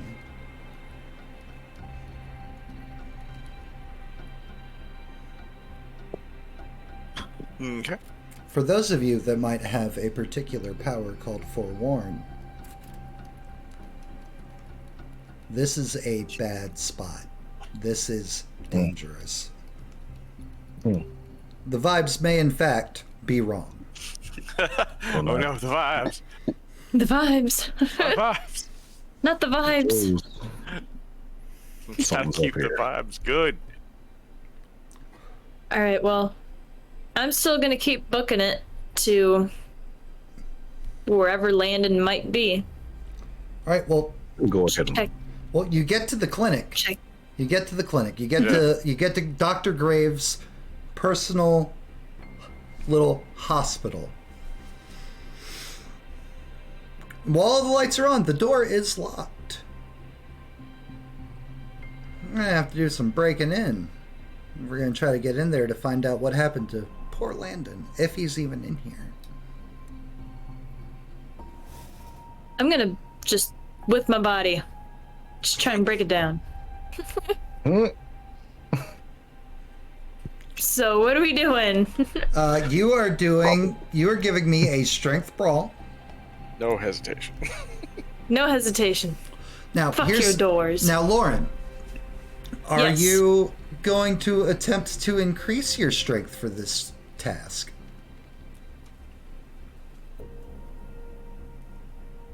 Maybe. Okay. Well, if you do decide to use one of your powers known as Burden, you can give yourself another level of bashing damage, and you can add your mercy rating of 4 to this strength challenge. Popping a point of conviction. Get that second sight up.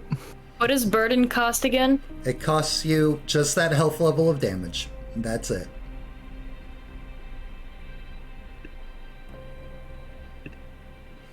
All right, so pool mod is Plus 4. it's not 0 plus 4. Difficulty still 6. Uh-huh. All right. Jesus. Jesus fucking. Artie. What did you do? Hey. So you guys will Why? see tiny teenage Lauren throw herself at the door. Like El Macho, you with your second sight up again. It's like you see like her just suddenly like radiate malice and anger and rage, and you see it like flowing into her, channeling, powering her as she shoulder checks the door and bounces right off of it, her arm kind of hanging off. Lauren, take 2 more levels of bashing damage as her arm dislocated against the door. And Lauren, you're an angry person. Would you probably like scream in anger and frustration at this point? Through gritted teeth, yes. Perfect. Oh no. All right. Oh. Redeemed under specific conviction. Okay, beautiful. El Macho, Yeah. Let's see. you started this. Yeah. You started off with conviction 9, correct? I started off with conviction 7. You can't go higher than 8 in starting off. Oh, Yeah. right. Well, go ahead and fill yourself all the way back up to 8, Okie and dokie. you can thank Beals. I appreciate it, Bills. Because I will need it. All right. That is a. So Lauren strength checks the door, bounces right off it. Okay. 3 natural ones. Seriously. That's Twice that's, in one night. that's, What'd you that's do? the Happened first twice. time that's Twice. happened. That was a big one. Tonight. Let's see. I had like one good roll yesterday Where and a is- horrible failure towards the end of the session yesterday. God damn it. What are you looking for, Brad? Respire. That's what I was looking for too. Respire. Beautiful. Look at Oh, this team good, doing good. team stuff. Like, I don't see the this. I don't see the words for it is what I'm trying to find. Oh, it Like- is stamina and what's the name it? To Stamina heal, and to heal someone, roll stamina plus mercy. Difficulty 6. Okay.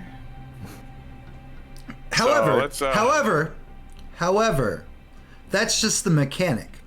Story-wise, Yeah. roleplay-wise, this power is called the Kiss of Life. Yep. Yep. I'm aware. Buckle up. Because you have to, Swear to God, you if you have kiss to, me. you have to breathe the healing essences into the person Yeah. you're trying to heal. Yep. That's the thing. He's not gonna just do it. So, Bring it in. yeah. Warm Do you up your want fix? speakers.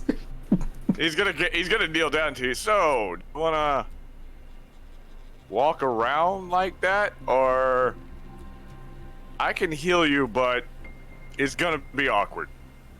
I'm gonna have to Fine, kiss you. awkward. Oh, no, not happening. I'm Okay, gonna well, stand up. That's on you. All right.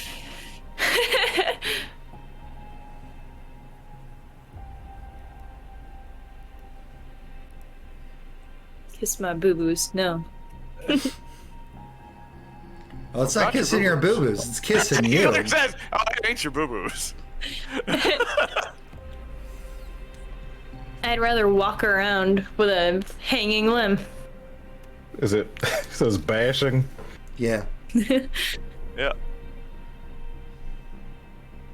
I can't heal Lauren, others the other way. Lauren, in your head, a voice has been coming to you ever since what happened to Teddy happened. Like, you'll need to be in top shape for this. You hear the sounds of the heralds, the ones that gave you your powers, the ones that awoke you, telling you it's like it would not be wise to enter this place at disadvantage. Do I Just really, gonna walk over. like, seriously, do I really? You get no response to that question. It's just them Fine. guiding you as they normally would do. No, right. Fine. Just Make it freak quick. out. Just make it quick. I can If do you it a different linger, way I if you will want to do punch that. you. So make Okay. it I'll snappy. stop If you it. I'll linger, stop you will when- get punched. I stop when El Macho says that. You can do it in a different way. Since she seems very, very apathetic to being kissed. Oh, she's not apathetic. She Well, I is mean, I'm anti being against. kissed. Very against Yeah. that. So I'll just be like, when he says I've got another way, he stops. He's not. He goes, well, Gonna look at the arm for a second. Like to show you a trick that'll take your mind off that pain.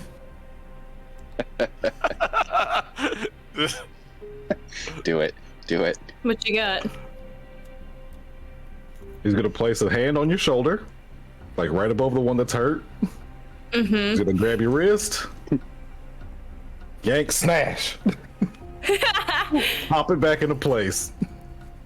Spending that conviction. And the defender lays hands upon the subject to heal the injuries of another. Spend conviction to restore the subject's most severe wound. Yep. So, Lauren, good news. It sucks. Heal a whopping one of your bashing damages. The one lowest on the chart. So, like, work your way back up towards the top. So back up to bruised? Uh-huh.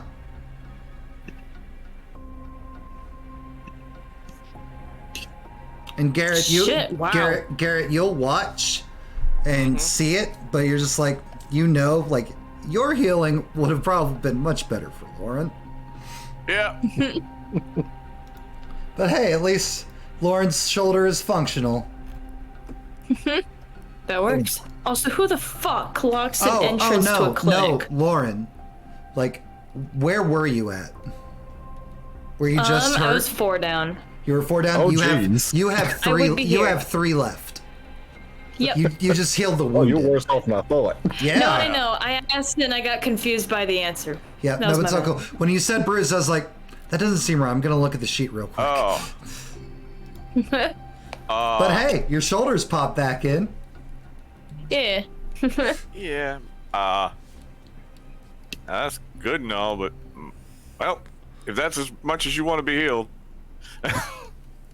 If you just make it quick, it's fine. Does it have to be the face? Oh yeah, I gotta breathe into your mouth. She already said yes. Let's get it done. Fucking.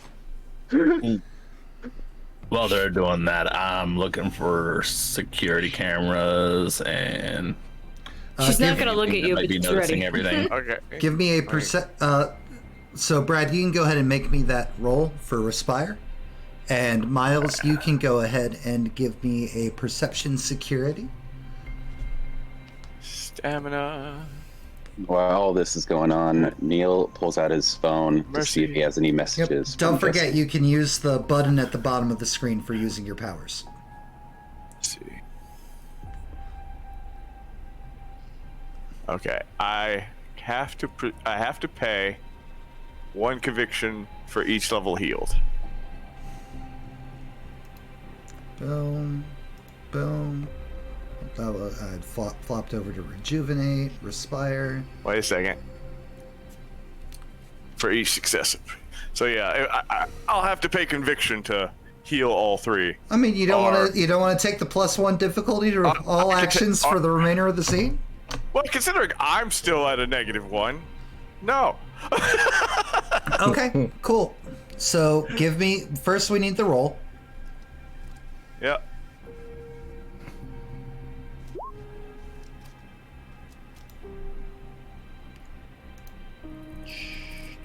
Wrong Chrome tab. 4 successes. Beautiful. She has 3. Lauren has 3 damage on her, so it costs you 3 conviction to fully heal her. Yep. Right. And Lauren, Garrett, go ahead and describe to us how you kiss Lauren. Well, since she's so against it, it's a very light kiss. Like, just lips touching, mouth open, just.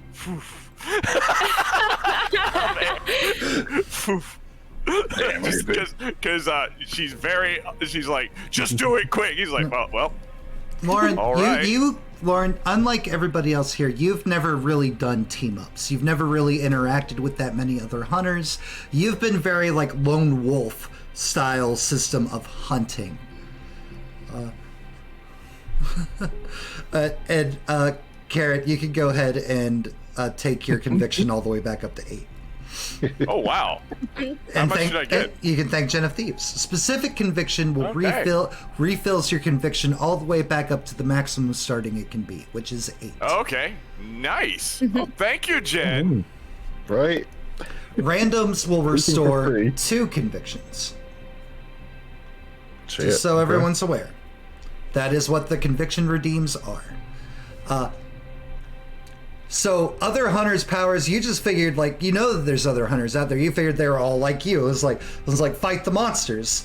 It's like, but as Garrett, like, lightly kisses and breathes into your mouth, like, you feel like everything about you kind of just starts restoring. Like the hit from the cab, like, kind of bruised your hip. Like, you feel that pain and like that, like, injury, that knotting in your side, just like unwind itself. You feel your shoulder like dislocated, kind of like the ligaments like mending and twitching and like pushing back and reshaping. Like, your body feels like it's never experienced pain before, ever.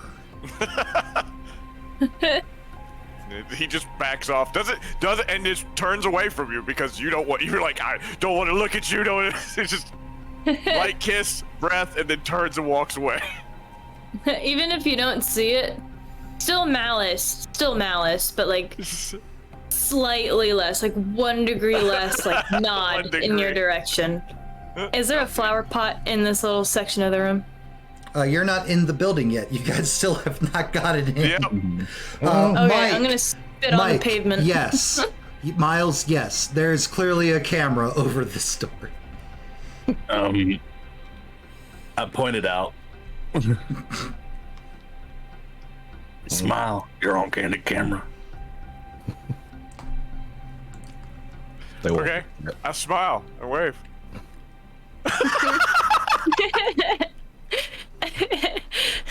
Call me maybe. Oh my. I'm gonna spend another conviction, turn second sight back on. There is on the wall to the right. There is a clear golden glowing symbol for the Walking Dead or the Hungry Dead, undead, zombies. Someone's marked this place and investigated this place before. Okay. El Macho, you obviously also see this. Yep. That. Who is around the clinic at this point? That you can see inside, no one. The reception lobby in front of you on the other side of the door, empty. I mean, like bystanders. Street is vacant. Vacant. Can I get to the back side of the security camera? No. So it's wall, door, camera is on that wall, pointed down at the door. For people that haven't gone up onto the stoop yet, they're probably not on camera in its field of vision, but there's at least Lauren who shoulder checked the door.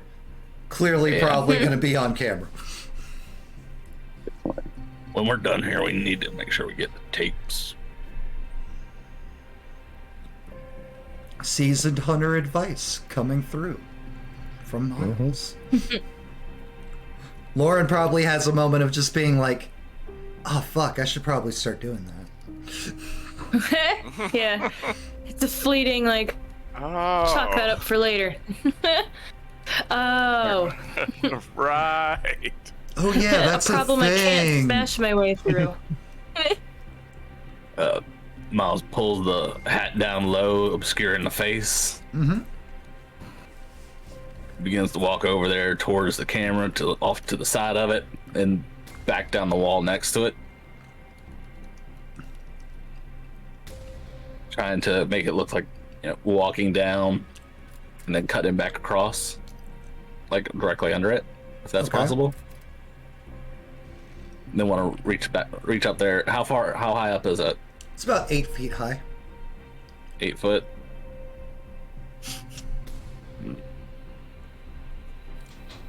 Okay, take the throwing knife. Cut the back wires. Sure, you can give me a Dex Athletics for throwing your knife. Yeah, this plays it. I got faith. Got this.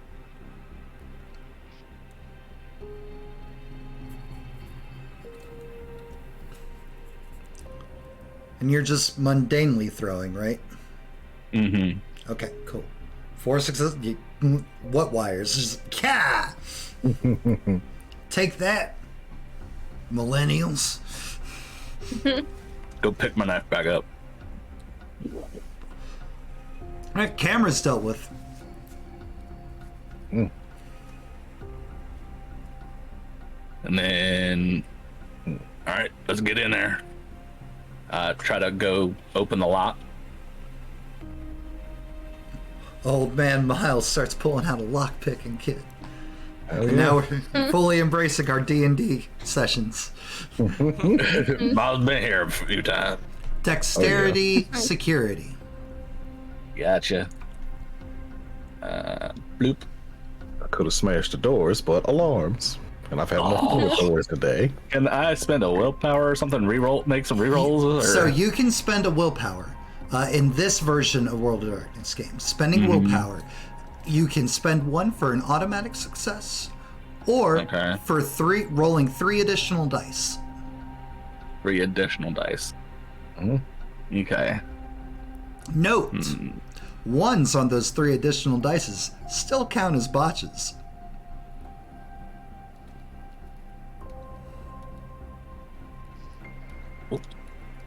You know what? I'll roll the 3 dice. Because why not? I'm feeling spicy. There's just a potential one more botch and it's going to fail. Yeah, it happened. Oh, he can do this. Ooh! Nice! Ooh, lucky 7. 4 successes. Trip 7. Hell yeah. Ding, cha-ding, cha-ding. We need to take you to Vegas, sir. Anyways. Get in there, you're just like, oh, I think I missed some pins with the scraper. And then, haha, door is open. You guys are in.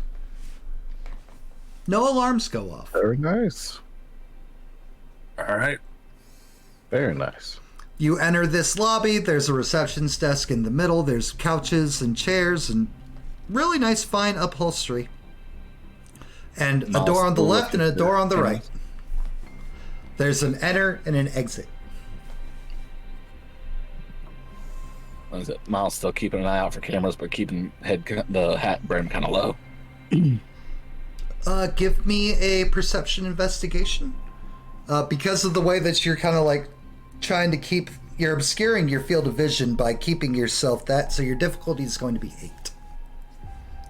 Okay.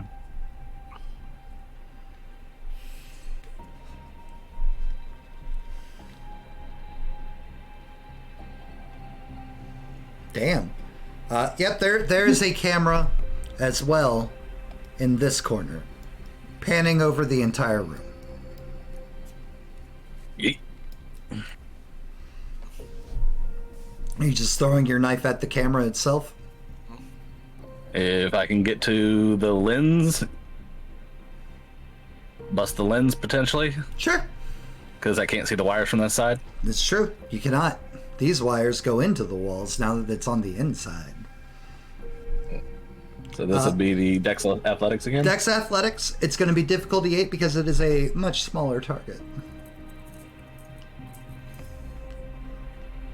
So you're targeting specifically just the lens. Smash! The old man Boomer Avenger out here, not believing in any technology. Hawkeye. Ting, ting. All right, that camera is dealt with, and you all have free reign. Oh. I need to. Hold on. I do need to mark. Boom, boom. The dots on the map mean that you guys have activated second sight, by the way. Like on your tokens. Mm-hmm.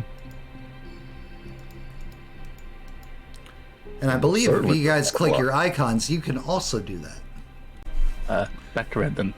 Thank you. Welcome.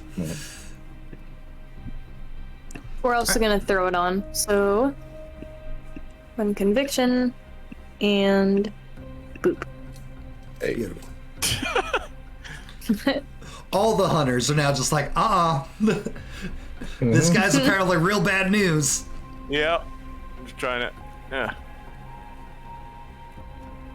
Miles looks over at Macho. You see that symbol? It's not letting me. Oh, let me put the. I can't hit the red for whatever reason. I can only hit. I can't hit anything that's. There you go, Brad. Behind the purple dot. Our real life Boomer. There you go. And it's like wouldn't let me click on anything behind the purple dot. All right, like everybody has second sight up. All of you marked off one conviction, correct? Yes. Yep. Just making sure. I'm trusting you. I'm not going behind you. I believe in my players. Miles, you were asking a question. I'm asking Macho if he saw the symbol, and he nodded. Is there anything in this room that is lighting up? Nope. All right. Worrying. It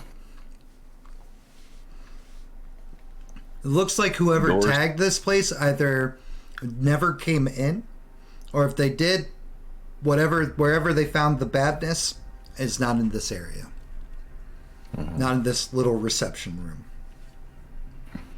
room. Computer folk, check out that computer.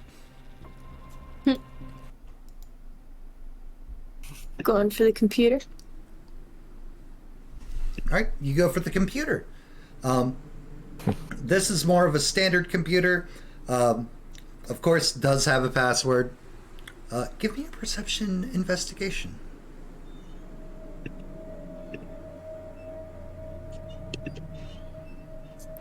God. 2 successes. Hell yeah. Yeah.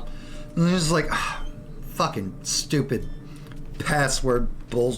Start flipping over papers and like notepads and like sticky pads. It's like password. It's like written right there. It's like, oh, thanks, nerds.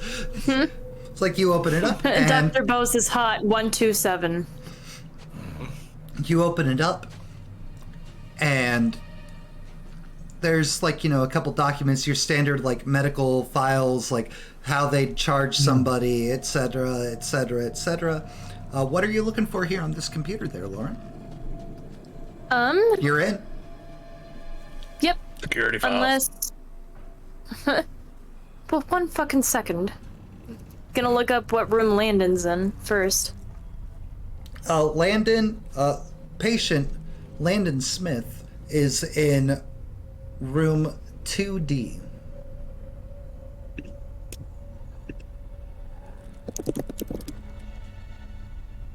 All right, and then I'll look into security and like leave the computer open for if anybody wants to check that out. There's nothing tying to security on this computer. Shot out of luck with this one, old man.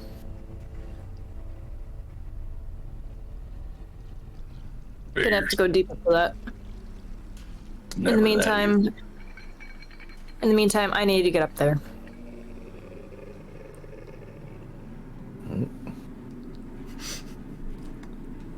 Yep. All right, there's 2 doors. Enter and exit. Yeah. Gonna go All through doors, no enter. window. Say what? So solid doors, no window, no little Solid glass doors. feature. Solid doors. Yeah. Patient privacy is a must. Mm-hmm. All right, Lauren, you said you're going through? Yep. Boop. You enter into a hallway. There's 2 elevator doors off to the left, and there's a T intersection in front of you, one going to the left and one going to the right. There's signs, bathrooms, doctor's office to the right, to the left, stairs. To the left stairs. Are these the elevators out of order? Nope. They seem to be fully functional and working. We're gonna go for the stairs. Okay. You can navigate the map perfectly fine. But don't go too far. You can stop there. That's good. Yep. Guys, what else? What are we doing? Well, I'm going after. Yeah. You're going I'm after? going after. Lauren, as she's just running into the building with the doctor guy Yeah, Okay. The hungry dead. and the hungry All dead. marked. Miles is also following again, still keeping a lookout for more cameras. And Neil, what are you doing? Neil's right there with him. All right. So for those of you that are, boop, gotcha, Miles. Let's move you into this hallway. So Lauren has taken off. Half-cocked, angsty teenager doing her own thing.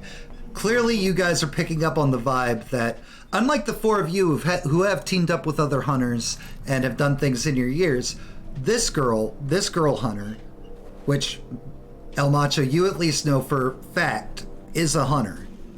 It's like, just like you guys. Does not seem to have ever worked with the group. Nope. All four of you are picking up on this vibe that's like, this is going to be dangerous, because this girl... Whew.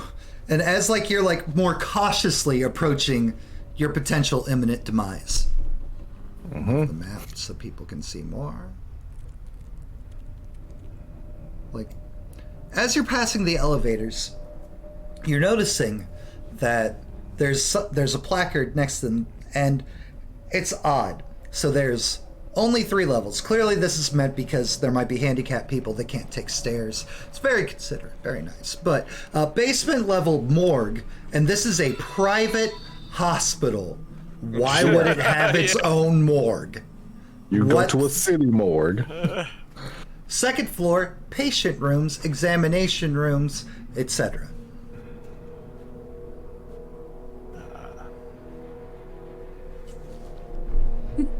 This is a private practice, right? Yeah. Why would they have their own morgue? Experienced hunters versus rookie hunter. This is beautiful. Yeah. Heck yeah. Taking your surroundings. Yeah. Take my surroundings when I see Landon. But, well, Garrett's going to continue after, though. Okay. He does acknowledge that the morgue is weird, but we're losing sight of the one that's running off on her own. She's got fire. She should be Miles is following. loud. She lost to a door earlier. We gotta keep an eye on her. I might have to kiss her again, guys. Somebody can kiss go with her. Chapter 2 of the fanfic. He's already kissing on her. I need to follow and make sure he stays right. I don't trust that one. Neil looks over at El Macho.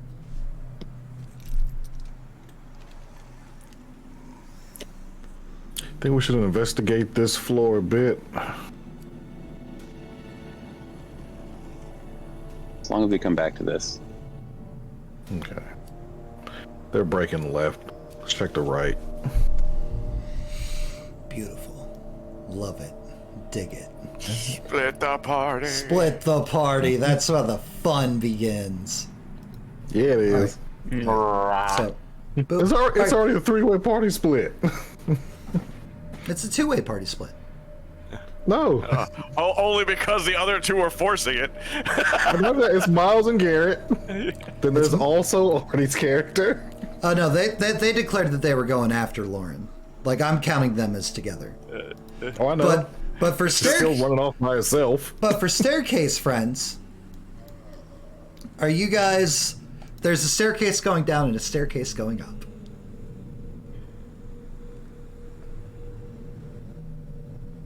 Are we going up? Lauren, you're leading the way technically. Going up? Going up. Yeah, we're following her to make sure she stays out of trouble. All right. Well, do either of the 3? Well, first of all, one thing, Garrett, Miles, one thing you notice: Lauren is significantly faster than you. Okay. So she can if you guys don't like try to rein her back in, like it will be a party split from a party split. It's like if there's one thing that's obvious, it's like, well, the girl's physically capable. Okay. So I'm fast. Bam. girl, if you don't slow down, if you run into shit, we need to stick together on this. We know this is a bad place. Then I'll run into shit. Keep up with you can, but you can't come into the room with me. Landon's mom's freaked out enough. She doesn't need 2 strangers coming in too.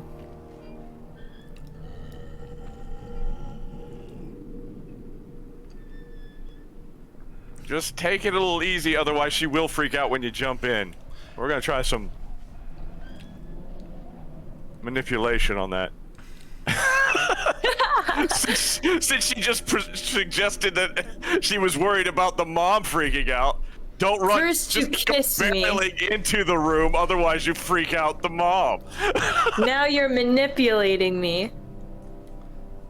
Ingredients for a toxic relationship. Going right to jail. Right to jail.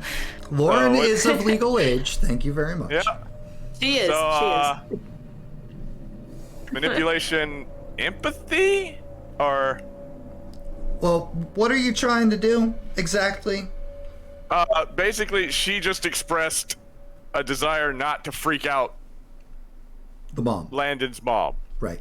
So I basically said she needed to slow down, or her just running full tilt, barreling into the room will freak out Landon's mom. Charisma leadership. All right, charisma leadership. You're not trying to manipulate her or anything. You're literally Okay. just like expresses like, hey, yeah, that's great, but better idea. Yeah. Trustworthy? Absolutely.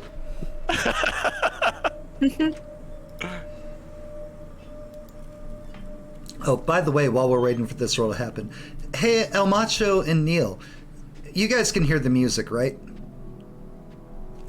Of the game?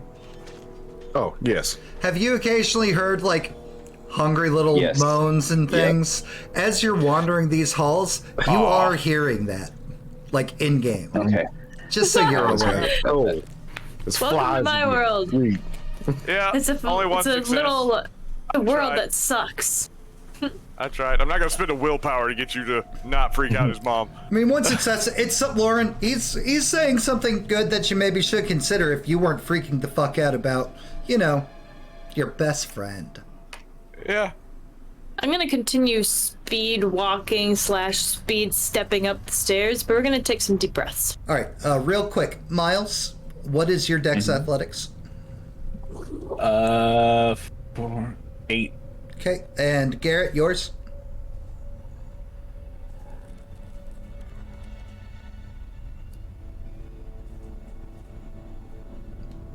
Oh. Like I'm not I'm not full speeding, but I'm not walking. Dex Athletics 5 Total? total. Okay. For comparison's sakes, Lauren naturally is moving at 12. Yeah. Figured she was booking. And that's not her running. That's just her normal movement. Gotcha. That's a merit. Oh, that's nuts. You hearing that, El Macho? Yeah. She quick. Unfortunately. I should let Matt build my character sheets for me more often. All right. Joke, kind of. No. Meanwhile, back downstairs. Go ahead. Looking at the walls. Trying to focus. So you guys are going right because they went left, right? Yep. Yeah. Okay. You can hear. Give me perception alertness sounds or checks. Alerts. Boop. Standard diff. Yep. 1. Damn, Neil. Got you. Oh, hell yeah. Yeah, that's where all the good dice are hiding. Just waiting. So, as you guys are making your way down, there's a couple patches of wall, Neil, where you hear the sounds of some things on the other sides of the walls. Occasionally you'll hear like what sounds like nails on metal. But as you round the corner and you start making your way down the other path, in the direction of the his and hers bathrooms, as well as the door at the end that says Dr. Graves, you can hear music coming from the office. And occasionally it looks like a person passing behind like the weird like 1930s-esque kind of like foggy glass. You just see the shadow. You can't see through it, but you can see somebody in there walking around.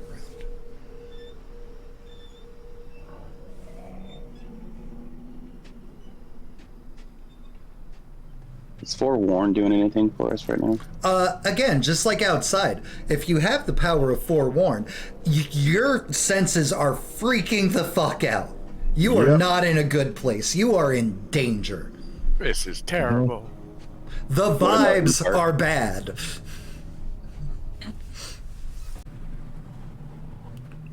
And as you make your way down the hall, it's like when you get here, the danger is like palpable, like it's like pins sticking into you.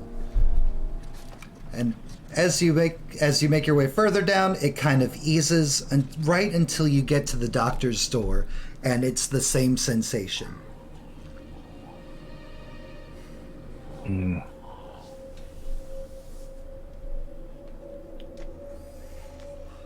I'm at the door looking back at El Macho. Well, should we go in?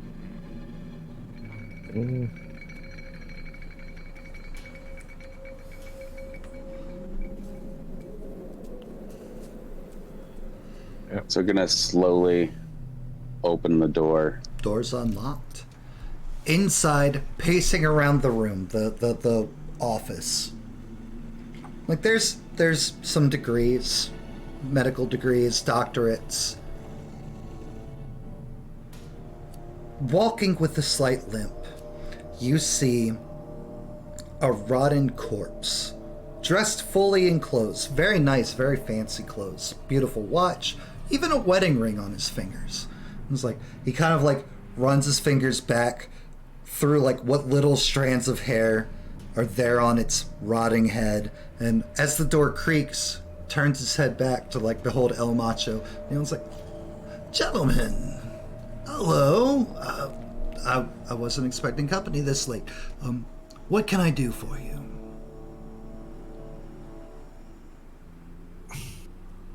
What are you doing here? Well, I know what you're doing here. Working. But This is my hospital. My clinic, if you will. Yes. why do you do this? What are you doing here, sir? This is past closed hours. It's friends and family only. For those that unfortunately have to reside with us for a while. Well, we're friends of friends. Mm-hmm. We can be your friend too. But I could always use friends it's got some in questions. these trying times. Are you guys still standing in the doorway in the hallway? Or have you moved into the room at this point? I'm right on the inside of the door.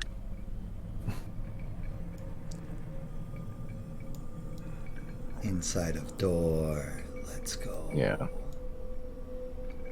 Nope, the door is right here in the middle. right there. Okay. I know it kind of blends in with the background.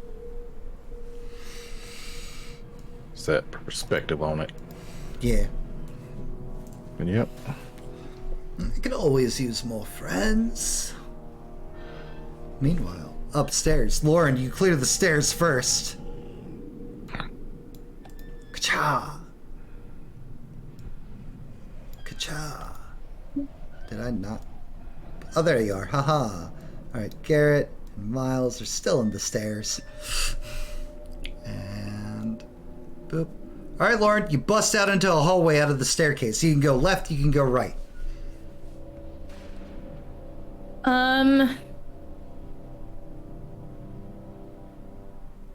Yeah, we're gonna,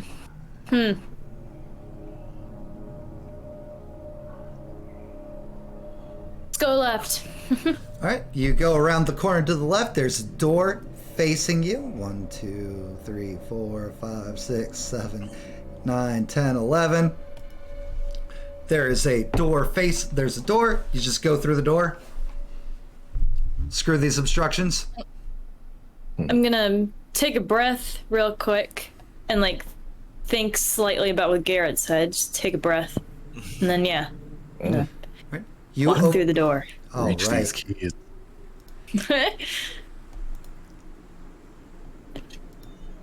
You go through the door.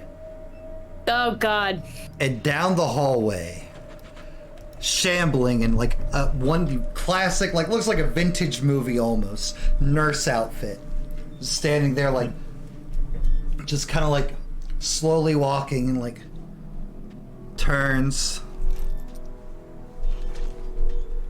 lazily towards you and is like, "You can't be here, miss. It's after visiting hours." Landon Smith asked to see me. Landon Smith is currently asleep and is slowly making her way towards you. Actually, wait, hold on. Ugh. How slow? How slow? How slow? 1, 2, 3, 4. Not that. That's too damn bad. I'm here to see Landon. And I'm gonna, like, widen my stance and just prepare if she comes at me for any reason. Gotcha. And Garrett, Miles, you'll get to the top of the stairs and you're able to hear parts of this exchange. We had that direction. They had their move, so Yep. move my 5. Yep. Move It's my also shambling. Just talking right now. I can hear parts of this exchange. Mm-hmm. All right. Wow. Perfect. I'm You off guys to get the up there. side. Lauren standing there in the doorway. Doors open. There is clearly a monstrosity of a zombie shambling its way towards Lauren, Oh. while sternly Oh, cool. talking to her about how, no, it's like it is past visiting hours. Landon will not be disturbed. All right. Hold on 1 second. There's a. Yeah, there it is. I have a thing for this. Hold on to that thought. Maybe write it in the Okay. notes. Because it's 10 till 8, guys. This is the end of episode 1. Yep. No. Yes. Yes, but we did a lot of work tonight. We found out some clues of things that are currently going wrong. You found a safe house, maybe with or without rocket launcher. And of course, you've now made your way into a wonderful, wonderful place of medicine where nothing bad is going to happen. Everybody's going to be chill. We're going to have the best time. It's just going to be all sunshine and rainbows and friends. And that was episode 1 of It Never Sleeps, our Hunter the Reckoning campaign for this spoopy Halloween season. Lauren, who made your night tonight?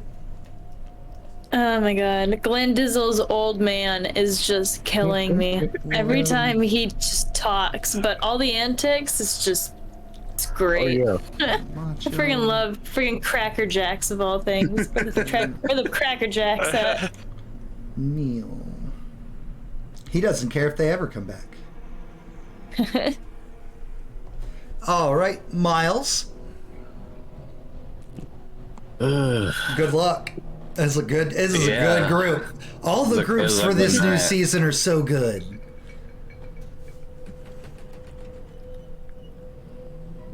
I think I'm gonna have to go with Garrett on this one. Okay. The vibes. The vibe checks always pass, and She's just randomly Garrett's talking all- about the areas like he knows exactly what happened here. Bad stuff happened here. The guy who wrote this was in a panic. It's like, what the hell? How do you know that? that and the fact that Garrett's also the one who's already putting moves on the youngin. How dare. Listen, How just dare. because she has an appearance of 4 doesn't mean you can disrespect her like that, okay? That's right. Miles making sure he stays right.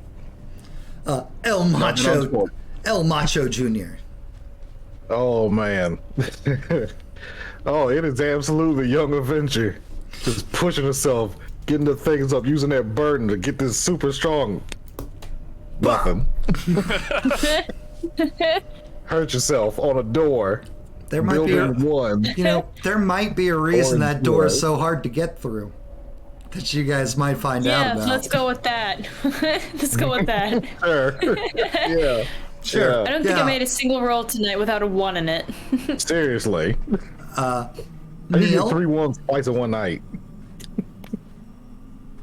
I'm gonna have to go with Lauren tonight for putting her normal thoughts and inputs aside and getting healed by Garrett. So it helps when the voices in your head tell you should. Yeah. It does. It's part of the story of part of Lauren's story. And last but not least, the vibes. Garrett. Oh, I absolutely loved El Macho Jr. from the get-go, just coming in there with a small entourage, giving a quick news story. Oh, that flaw is going to be a recurring thing. Yep. We have to keep switching out of that accent because it went away immediately. Oh, beautiful. Hey, Guys, this was great. This was an amazing and fun time. It was a great session 1. It's like session 2 is gonna come out firing out the gate. And We're gonna have a rough one. I'm excited. it's gonna be awesome. I wasn't expecting so much dawdling in the safe haven, but I loved it because it gave you guys more of a chance to like see each other's characters, feel each other out before you went charging off into the danger of New York City. Oh, We right. got zebra cake. And we got so many zebra cakes. All right, friends, zebra cake. if this is your first time checking us out, come over to the Discord. We all hang out. We all exist in the void that is our Discord channel. We are a wonderful, friendly community. We're not a cult. If you want new friends, if you want to talk tabletop games, if you want to sign up for these games, if you want to just shoot the shit with us, we're all there.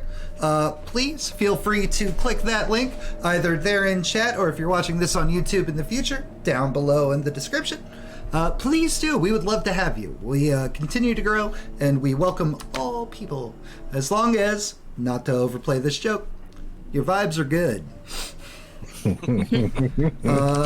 YouTube, if you want to see all the other crazy stories and shenanigans we've done in the past, come check us out on YouTube. Every game we've done is in posterity forever on the internet, with our beautiful faces, with the stories that we tell. Every game we've done except for American Maladies, our Monster of the Week game, and as well as our first session of Werewolf, which was before I became DM Daddy. All those games are over there on YouTube. If you need content, if you need to listen to fun stories and goofs and shenanigans, check us out over there and punch that bell, give us a subscribe. And last but not least, this one is not the most important out of the 3, but it does help. As I was talking with Artie earlier, she's like, oh yeah, my $5. It's like, your $5 are how we have these maps tonight, Artie. Patreon. I paid for some of the character assets. Yep.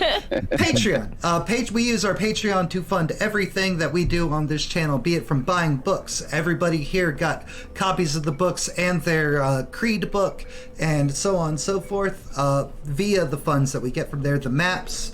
I bought these tile packs to make these maps. So on, so forth, etc. Everything goes back to Patreon, and you get some pretty cool stuff for it. Weighted voting in our Discord channel, free merch depending on your tier level, free slots in games depending on your tier level, so on, so forth, etc., etc., etc. So if you would like to please help us, clicking that link again, either in the channel or down below in the description. We are joined tonight by Lauren, portrayed by RD2, Neil, portrayed by Styles08, Garrett, portrayed by Brad with no R, Miles, portrayed by Glandizel, and El Macho Jr., portrayed by Pierce Powertough. I am, as always, DM Daddy RPG, and we will see you Friday as DM Mommy, aka JenOfThieves, starts us off with episode 2 of her terrifying horror game. Don't Rest Your Head. No, Don't Rest Your Head is the name of the system. Death's Door is the name of the game. Or maybe we'll see you Saturday afternoons for our Sabbat Vampire the Masquerade game. Or, worst case, we'll see you next Friday, or next Sunday. Sunday. For more It Never Sleeps, our Hunter the Reckoning campaign. Have a great rest of your week, for those of you watching us live. Have a great rest of your whatever time is appropriate here. For those of you watching us in the future on YouTube, we love you. Oh, wait, no. Remember, Daddy loves you. Good night.